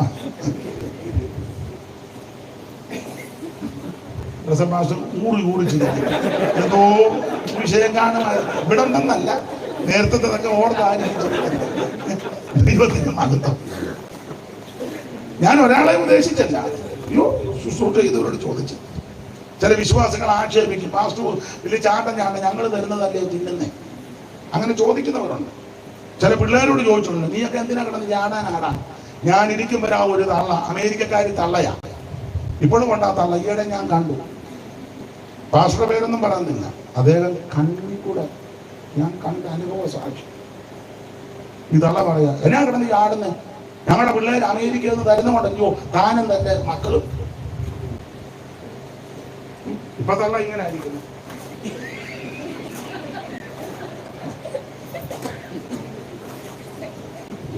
പാസാണ്ടിയുടെ അമ്മാമ്മയെ വെച്ചോണ്ട് വീശി പോകുന്നു. പാസയുടെ പിള്ളേരെയും ദൈവം അമേരിക്കയിൽ വിട്ടു. മനസ്സിലാകുന്നുണ്ടോ? ഞാൻ പറയുന്ന മനസ്സിലാകുന്നില്ലേ? നിങ്ങൾ എന്നെ പൊട്ടം കളിപ്പിക്കുക. അങ്ങനെയൊക്കെ ആക്ഷേപിക്കുന്നവരുമുണ്ട്. മറുവശമുണ്ട്, ചില പാസ്റ്റർമാരും വലിയ വില്ലന്മാരാ. എനിക്ക് ഇപ്പോൾ വരാൻ സമയമൊന്നുമില്ല, എന്നെ കാണണമെങ്കിൽ 9 കഴിഞ്ഞാൽ എന്നെ ഫോൺ ചെയ്യരുത്. നീ പാട്ടറാണോ? 9 കഴിഞ്ഞാൽ ഞാൻ കൃത്യം 1 മണിക്ക് ഫുഡ്, ലഞ്ച്. നീ വാഷറല്ല, നീ വാഷറാ. വാഷറുണ്ട്, നമ്മൾ ഇത് വാഷറന്നല്ലേ? സുവിശേഷ വേലക്കാർക്കൊന്നും ഇത് പറഞ്ഞിട്ടില്ല. സമയത്ത് കഴിക്കാനൊന്നും കിട്ടിയെന്ന് വരികയല്ല, സമയത്ത് ഉറക്കമൊന്നും നടന്നെന്ന് വരികയല്ല. ഉദ്ദേശിക്കുന്നിടത്ത് ചിലപ്പം മെത്തയോ കട്ടിലോ ഷീറ്റൊന്നും കിട്ടിയെന്ന് വരിക. ഇതൊക്കെ അറിഞ്ഞേച്ച ഈ വേലയ്ക്ക് ഇറങ്ങാവൂ. ചിലപ്പോ അർദ്ധരാത്രിക്കാർക്ക് ഒരു വിശ്വാസം വിളിക്കണം, പ്രാർത്ഥിക്കാൻ പോകണം. ഇല്ല, നിന്നെ ഈ വേലയ്ക്ക് കൊള്ളുകയല്ല, നിന്നെ വേറെ വേലയ്ക്ക് കൊള്ളാം. 9 കഴിഞ്ഞാൽ എന്നെ വിളിക്കരുത്. പണി ഞങ്ങളുടെ അച്ചായന് ഭക്ഷണം കൊടുത്തു പറഞ്ഞു, അന്നമേ നിനക്ക് അറിയത്തില്ലോ ഞാൻ മീൻ്റെ നടുനൂർക്കേ കഴിക്കുള്ളൂ. ബിരുദകാരി വന്നപ്പോ അവർ കൂടെ കൊടുത്തപ്പോ പുള്ളിക്ക് വാലിന്റെ ഭാഗമാ കിട്ടിയത്. അത് ഇയാൾക്ക് ഇഷ്ടപ്പെട്ടില്ല. ഇയാൾ നമ്മളോട്, അന്നമേ നിനക്കറിയത്തില്ലോ ഞാൻ നടുനൂർക്ക് സ്വന്തം പെങ്ങക്കാ കൊടുത്ത. പെങ്ങളും മക്കളുടെ വിരുന്ന് വന്നപ്പോ സ്വന്തം പെങ്ങക്ക് കൊടുത്ത പുള്ളിക്ക് എന്നെ നിങ്ങളെല്ലാം വള്ളം മുങ്ങിയത് പോലെ ഇരിക്കുന്നേ. അയ്യോ, കർത്താവിന്റെ വേലക്കാർക്ക് ഇത് പറ്റുകയല്ല. നിർബന്ധ ബുദ്ധി, താഴ്ചയിലിരിക്കാനും സമൃദ്ധിയിലിരിക്കാനും പഠിക്കണം. പൗലോസ് പറഞ്ഞ എല്ലാം ഞാൻ ശീലിച്ചെന്നാണ് വേണം. ഇത് രാത്രിയിൽ എഴുന്നേറ്റ പുള്ളി അങ്ങനെ രാത്രിയിൽ എഴുന്നേക്കുന്ന സന്ധ്യ ആയപ്പോഴേ തലയണയായിട്ടൊരു കല്ലും കിട്ടി, കിടന്നുറങ്ങി. തലയിണയായി കലി മാത്രം എന്നെണ്ണുമ്പോൾ ദൂതന്മാരിറങ്ങി വരും. തലയിണയായി കലി മാത്രമെന്നെണ്ണുമ്പോൾ ദൂതന്മാരിറങ്ങി വരും.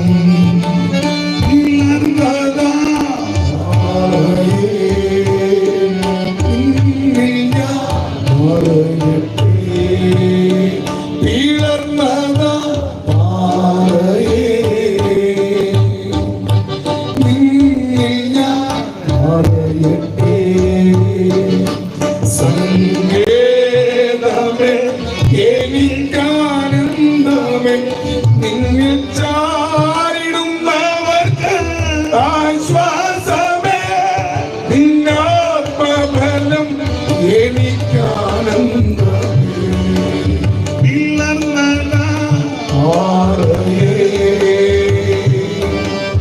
നിന്നിൽ ഞാൻ പറയട്ടെ. ഏകനെന്ന് നീ കരുതിടുമ്പോൾ തുണയായാലും ഇല്ലെങ്കിലും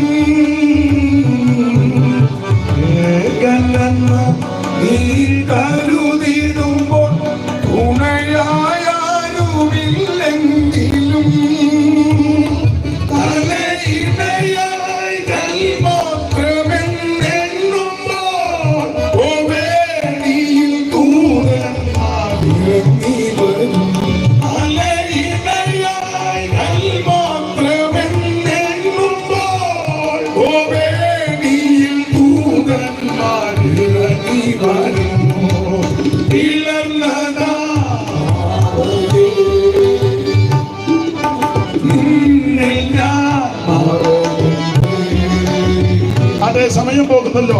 രാത്രിയിൽ എഴുന്നേറ്റ് സദ്യക്കാൻ കിടക്കുന്ന പുള്ളിയെ ഇപ്പം രാത്രി ഉറക്കം പോലും എഴുന്നേക്കേണ്ട വിഷയങ്ങളാണ്. അളിയന്മാരോടൊക്കെ അമ്മായിയപ്പൻ്റെ മുഖത്ത് അത്ര തൃപ്തിയൊന്നും. പുള്ളി ബ്യൂട്ടി പാർലറിലൊക്കെ പോകുമെങ്കിലും മുഖത്ത് തെളിച്ചില്ല. അത് മിക്കതും അങ്ങനൊക്കെ തന്നെ. എന്തെല്ലാം കാണിച്ച പരുവത്തിന് വന്ന് ഏതായാലും മുഖത്തോട് നോക്കി ഐശ്വര്യം ഒന്നും. അപ്പൊ അമ്മായിയപ്പൻ്റെ മുഖഭാവം അത്ര നല്ലതല്ല, അളിയന്മാരുടെ ഡയലോഗ് അത്ര നല്ലതല്ല. എല്ലാം കൂടെ കണക്കിലെടുത്ത പുള്ളിക്ക് മനസ്സിലായി നീ ഇവിടെ നിന്ന് അന്നുകൊണ്ട് ദത്ത് നിർത്തി. ദത്ത് നിൽക്കാതിരിക്കുന്നതാ.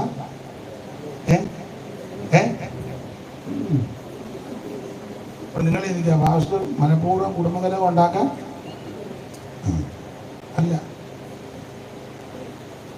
തന്റെ ഭാര്യമാരെയും കുട്ടികളെയും തന്റെ സമ്പത്തും കൂട്ടിക്കൊണ്ട് യാത്ര തിരിച്ചു. 20 കൊല്ലം മുമ്പ് കൊല്ലാൻ നിന്ന ഏശാവ് അവിടെ ഉണ്ട്. ഇപ്പം അമ്മായിയപ്പന്റെ വീട്ടിൽ നിൽക്കാൻ നേരം വളരെ പ്രതിസന്ധി. ഭാര്യമാരോടെല്ലാം ഒന്നും തുറന്ന് പറയാനും ഒക്കത്തുമില്ല. പിന്നെ നിന്റെ മാർവിടത്ത് ജയിക്കുന്ന ഭാര്യയോട് പോലും എല്ലാം തുറന്ന് പറയുന്ന ആ പുസ്തകത്തിന്റെ വാക്യം. എല്ലാം ഒന്നും തുറന്ന് പറയരുത്, പറയേണ്ടത് പറയാവൂ. നിങ്ങളും അങ്ങനെ പറയാവുള്ളൂ. എല്ലാം ഒന്നും തുറന്ന്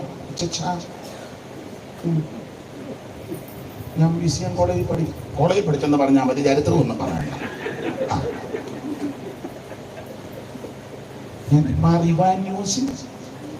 യൂണിവേഴ്സിറ്റി പഠിച്ചെന്നുള്ളത് സന്തോഷം, അത് മതി. അതിന് കൂടുതൽ വിവരണങ്ങളൊന്നും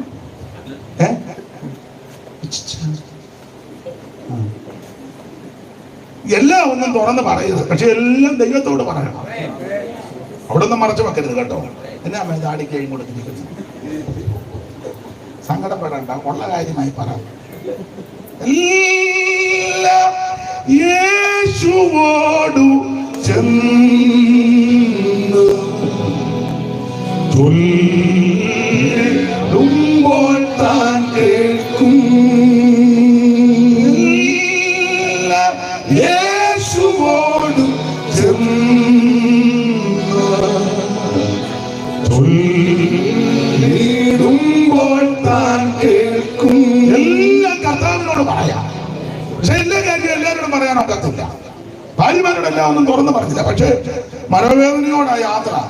അങ്ങനെ യാത്ര ചെയ്ത് യാബോക്ക് കടവിന്റെ തീരത്ത് വന്ന് തനിക്കുള്ളതെല്ലാം അക്കരെ കടത്തി. വളരെ ഭാരത്തോടെ നിൽക്കുമ്പോൾ ദൂതൻ വന്നു. ദൂതനുമായിട്ട് മല്ലി പിടിച്ചെന്ന ഉൽപ്പത്തിയിൽ ഹോശിയാക്ക പഠിക്കുമ്പോൾ പ്രാർത്ഥിച്ചെന്ന.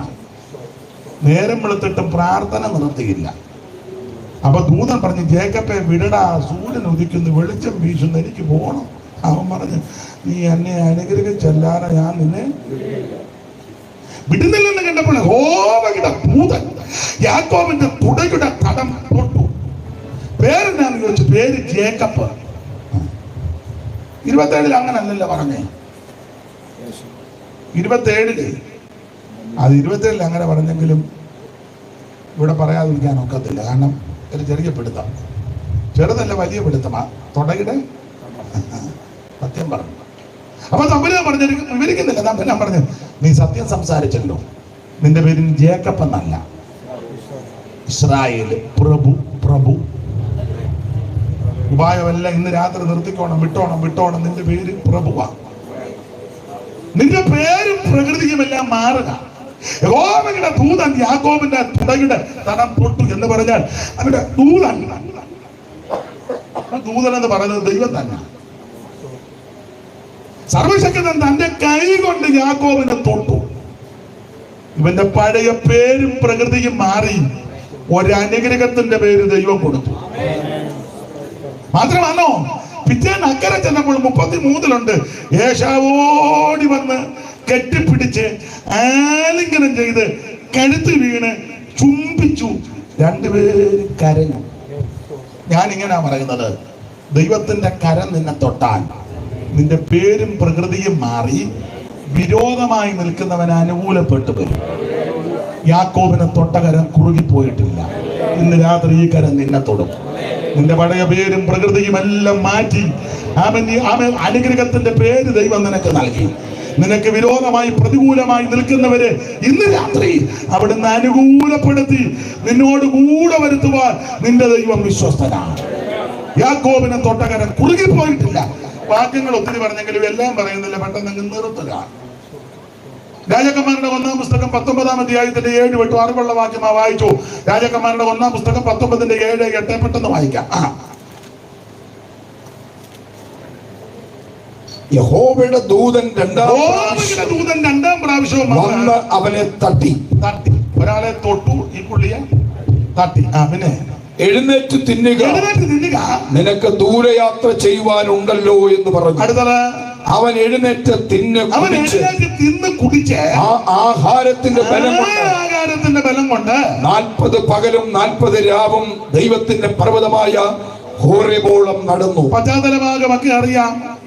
ഒരു തള്ളയുടെ വാക്ക് കേട്ട് പേടിച്ച് കിടക്കായി ആകാൻ. തള്ള എത്ര തള്ളയാ? പിന്നെ ഉള്ള ഉപവാസപ്രാർത്ഥന ഒരു തന്നെ തട്ടിയ തള്ളയാ. എന്നും അമ്മ ഫാസ്റ്റിംഗ് പ്രയറാ. ജീസസ് പാമ്പ് പിടിച്ചവനെ വക വരുത്തി. തന്നെയല്ല തള്ള കൂടോത്രക്കാരിയാ. നാളെ ഞാൻ സ്ഥലത്ത് നിന്ന് വെച്ച് പുള്ളിക്കാരിയാണ്. അത് കൂടോത്രം കുഞ്ഞമ്മയാണ്. അത് വേറെ വിഷയമാണ്, ഇപ്പൊ പറയാനൊക്കത്തില്ല. ഇവിടെ ശുദ്രക്കാരിയായി ഇസബേല്, സീദോന്യ രാജാവാകുന്ന ഇക്ബാലിന്റെ പുത്രിയാണ് ഇസബേല്. ശുദ്രം ചെയ്യും. അതുകൊണ്ട് ഏകു ഇസ്രായേൽ വന്നപ്പോ യോരാ ചോദിച്ചു, ഏകുവേ സമാധാനമാണോ? അപ്പൊ ഏകു പറഞ്ഞു, എനിക്കോ? എടാ, നിന്റെ അമ്മയുടെ കൂടോത്രം ശുദ്രമേ, ഇതുപോലെ ഒടുവത്തിൽ നിൽക്കുമ്പോ എനിക്ക് വല്ല സമാധാനമുണ്ടോ? പിന്നെ 2 കണ്ണന്മാരെ കണ്ട ഭാഗമൊക്കെ നിങ്ങൾക്കറിയാം. തട്ടി തള്ള താഴെ ഇട്ട് തള്ള കണ്ണുമൊക്കെ ഇങ്ങനെ എഴുതി അടിച്ച് തള്ള താഴെ ഇട്ട് കണ്ടാനം നീ എഴുതരുതേ. മുടിയെല്ലാം ചീകി ചന്ദ്രാക്കൊള്ളിയെല്ലാം ഒപ്പിച്ച് ഇങ്ങനെയുള്ള വിലസായിരുന്നു. എന്നാ പറയാ,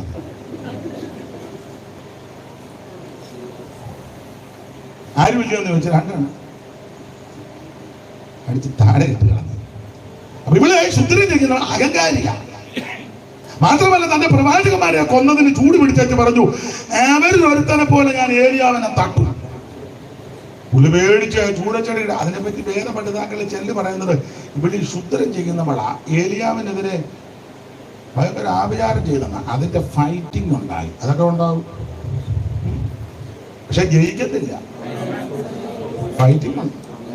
ആ ഫൈറ്റിങ്ങിനെ അതിജീവിക്കുന്നത് എങ്ങനെയാണെന്നറിയാമോ? നിങ്ങൾ യോജിക്കത്തില്ല. നീ മുഴങ്കാലിലിരുന്ന് അന്യഭാഷ പറഞ്ഞ് ആത്മാവിൽ നിറഞ്ഞ് നൃത്തം ചെയ്യുമ്പോൾ ഇങ്ങനെയുള്ള വിഷയത്തിൽ ദൈവം നിനക്ക് ജയം തരും. നിന്നെ ചപ്പളാത്തിയാടിയൊക്കെ ആടിയിരുന്ന വ്യായി നിന്നെ ചാപ്പും. ഞായറാഴ്ച വന്നിരിക്കുക, മുണ്ടിയിരിക്കും പോലെ നാളെ എടുത്തിരിക്കുക.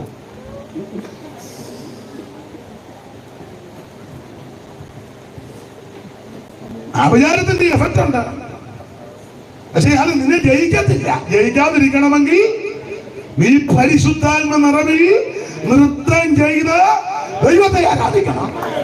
നമ്മുടെ പോരിന്റെ ആത്മ ജനീകമല്ല, കോട്ടകളെ ഇരിക്കുന്ന ദൈവശക്തിയാണ്. അല്ലാതെ വിവരിക്കുന്നില്ല. പുള്ളി പേടിച്ച് കിടക്കുക. എന്നിട്ട് പുള്ളി പറഞ്ഞു, മതി കർത്താവ് ശുശ്രൂഷകൾ ഒത്തിരി ചെയ്ത് നീ എന്നെ അങ്ങ് നിന്റെ വിചാരമാണോ ദൈവത്തിന്റെ വിചാരം? നീ മരുഭൂമിയിൽ മരിക്കാൻ കിടക്കുക. തമ്പുരാന്റെ പദ്ധതി എന്നാണെന്നറിയാം. എടാ, നീ ജാഗത്തില്ല. അഗ്നിമയ രഥങ്ങളും അശ്വങ്ങളും കൂടെ അങ്ങോട്ട് ചുഴലിക്കാറ്റ് പ്രത്യക്ഷപ്പെടുമ്പോൾ സകല നിന്റെ ശിക്ഷ നോക്കി നിൽക്കുന്ന ഞാൻ നിന്നെ മേളോട്ട് എടുക്കാൻ പോവാ. നിന്റെ വിചാരമല്ല ദൈവത്തിന്റെ വിചാരം, നിന്റെ വഴിയുമല്ല ദൈവത്തിന്റെ വഴി. അതുകൊണ്ടാണ് നമ്മുടെ തട്ടി യാക്കോബിനെ തൊട്ടു, ഇങ്ങനെ തട്ടി എഴുന്നേറ്റ് ഭക്ഷണം കഴിക്കാൻ കഴിച്ചു കുടിച്ചു.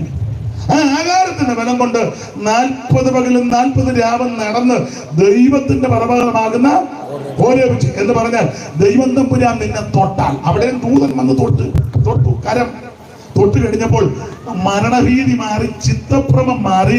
ഇവൻ ഉദ്ദേശിക്കാത്ത സ്ഥാനത്തും ദൈവം എത്തിച്ചു. അമ്മ പറഞ്ഞ് ശുശ്രൂഷയുണ്ട്. നീ യേഹൂവിനെ അഭിഷേകം ചെയ്യണം, എലീശായെ അഭിഷേകം ചെയ്യണം. സ്തോത്രം. ദൈവം നിനക്കൊരു ശുശ്രൂഷ തന്നിട്ടുണ്ട്. ദൈവം നിന്നെ ഏൽപ്പിച്ച ശുശ്രൂഷ തികയ്ക്കാതെ ആര് നിനക്കെതിരെ ആവിചാരമോ മന്ത്രവാദമോ ശുദ്രമോ എന്ത് ചെയ്താലും ഏക്കത്തില്ല. ആ വിചാരം യാക്കോബിന് പറ്റത്തില്ല. ലക്ഷണമിട്ട് ഇസ്രായേൽ ഫലിക്കത്തില്ല. നിനക്ക് വിരോധമുണ്ടാക്കുന്ന ഒരു ആയുധവും ഫലിക്കത്തില്ല. നിന്നെ വിടുവിക്കുന്ന രക്ഷിക്കുന്ന ദൈവമുണ്ട്. അവൻ യാക്കോബിനെ തൊട്ടകരം കുറുകിപ്പോയിട്ടില്ല. ഏലിയാവിനെ തൊട്ടകരം കുറുകിയിട്ടില്ല. ഇന്ന് രാത്രി ഈ കരം നിന്നെ തൊടുക.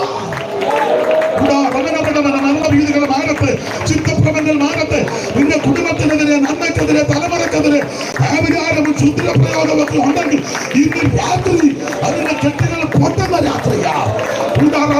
അനുഭവിക്കുന്നവർ, വിശ്വസിക്കുന്നവർ ഇന്ന് രാത്രി ദൈവത്തിന് മഹത്വം കൊടുത്ത് ആവിചാരത്തിന്റെ ശക്തികൾ, മന്ത്രവാദത്തിന്റെ ശക്തികൾ, ദേശാധിപതികളുടെ പോരികൾ, ദേശത്തിന്റെ കെട്ടുകൾ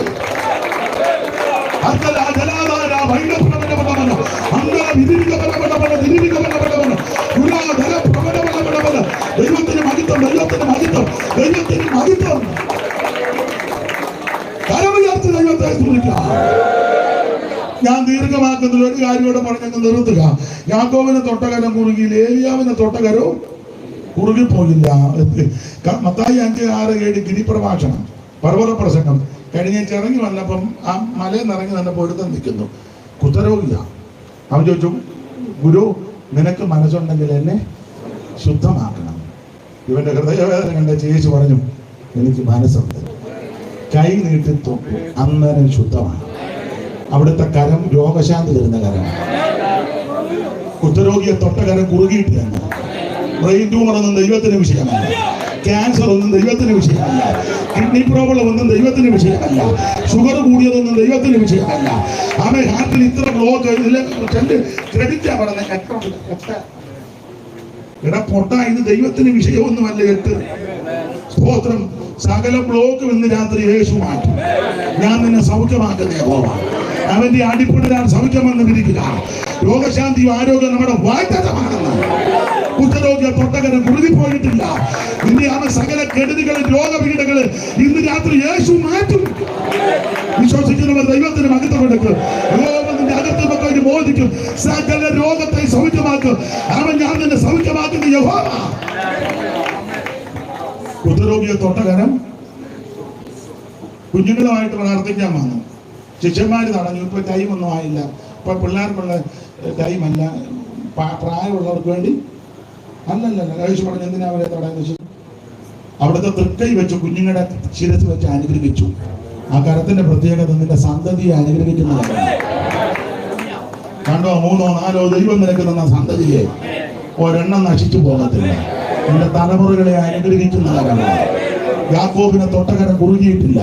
ഏലിയാവിനെ തൊട്ടകരം കുറുകിയിട്ടില്ല. കുഷ്ഠരോഗിയെ തൊട്ടകരം ഒന്നും കുറുകിപ്പോയിട്ടില്ല. തലമുറകളെ അനുഗ്രഹിക്കുന്ന കരം കുറുകിയിട്ടില്ലെന്ന് 3 ദിവസം വചനം കേട്ടു. ശിഷ്യന്മാര് പറഞ്ഞു വിടുവിടെ ചായക്കടയൊന്നും ഇല്ലെന്ന്. യേശു പറഞ്ഞു, നിങ്ങളെ കൂടെ 3 ദിവസം ഇരുന്നോ? ഞങ്ങളുടെ ഒന്നുമില്ല. ഒന്നും 5 ഒരു ബാലകന്റെ, അത് അന്ത്രയോസിന്റെ മോനാന്നാ പറയുന്നത്. അതുകൊണ്ട് ആ പുള്ളി കൃത്യം 5 ചെറുക്കൻ്റെ 5 തുറന്നു നോക്കിട്ടാണോ വീട്ടിൽ നിന്ന് കൊടുത്തുകൊണ്ടതാണ്. ഞാൻ ബാക്കികൾ എല്ലാം എടുപ്പിക്കുന്നില്ല.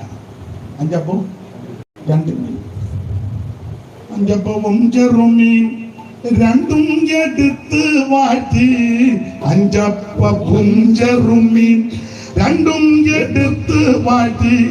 5000 സംതൃപ്തിയേകിയോരു 5000 സംതൃപ്തിയേകിയോരു യേശുനായക വാഴ്ക ജീവനായക നിരന്തരം യേശുനായക വാഴ്ക ജീവനായക.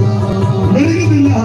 സ്വർഗത്തേക്ക് നോക്കി വാഴ്ത്തി കൊടുത്ത് വിളമ്പെന്ന് പറഞ്ഞു വിളമ്പി ഊപ്പാട് വന്നു. അവിടെ വായിക്കുന്ന എല്ലാവരും തിന്ന് അവിടുത്തെ കരം നിന്നെ തൃപ്തിപ്പെടുത്തുന്ന കരം.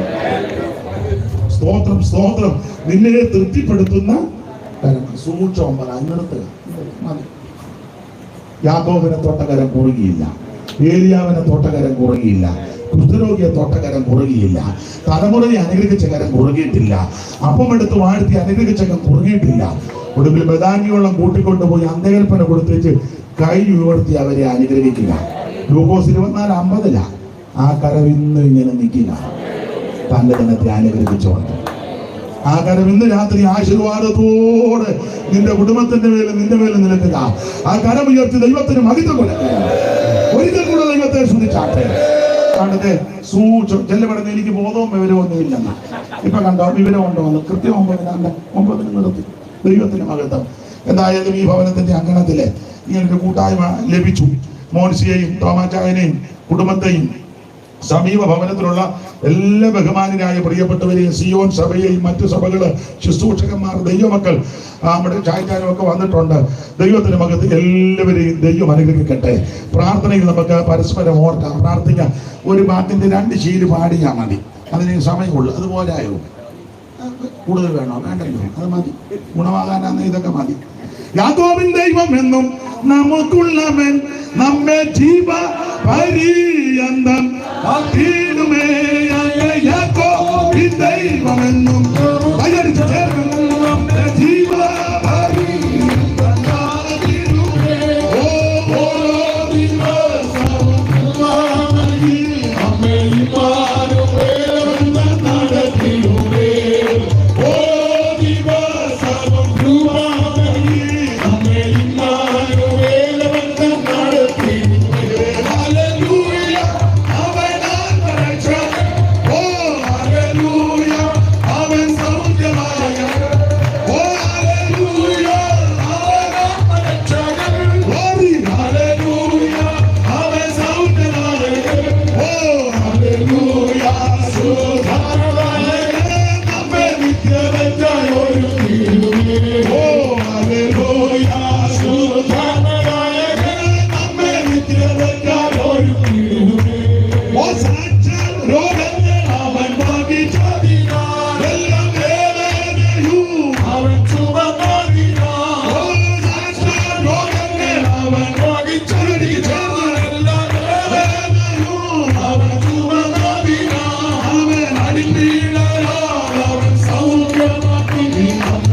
എല്ലാ പ്രിയപ്പെട്ടവരെയും ദൈവം അനുഗ്രഹിക്കട്ടെ. വരുന്ന ദിവസം എനിക്ക് ഒരു യാത്രയുണ്ട്. ദോഹയിലെ കൺവെൻഷന് കടന്നു പോകുന്നു. നിങ്ങളുടെയും വിലപ്പെട്ട പ്രാർത്ഥന, ഓൺലൈനിലുള്ളവരുടെയും പ്രാർത്ഥന അപേക്ഷിക്കുന്നു. ദൈവം നിങ്ങളെ എല്ലാവരെയും അനുഗ്രഹിക്കുമാറാകട്ടെ. മോൻസിക്കും തോമാച്ചായനും പ്രിയപ്പെട്ടവർക്കും ആമേൻ കർത്തൃദാസനും ഒക്കെ ഒരിക്കൽ കൂടി നന്ദി.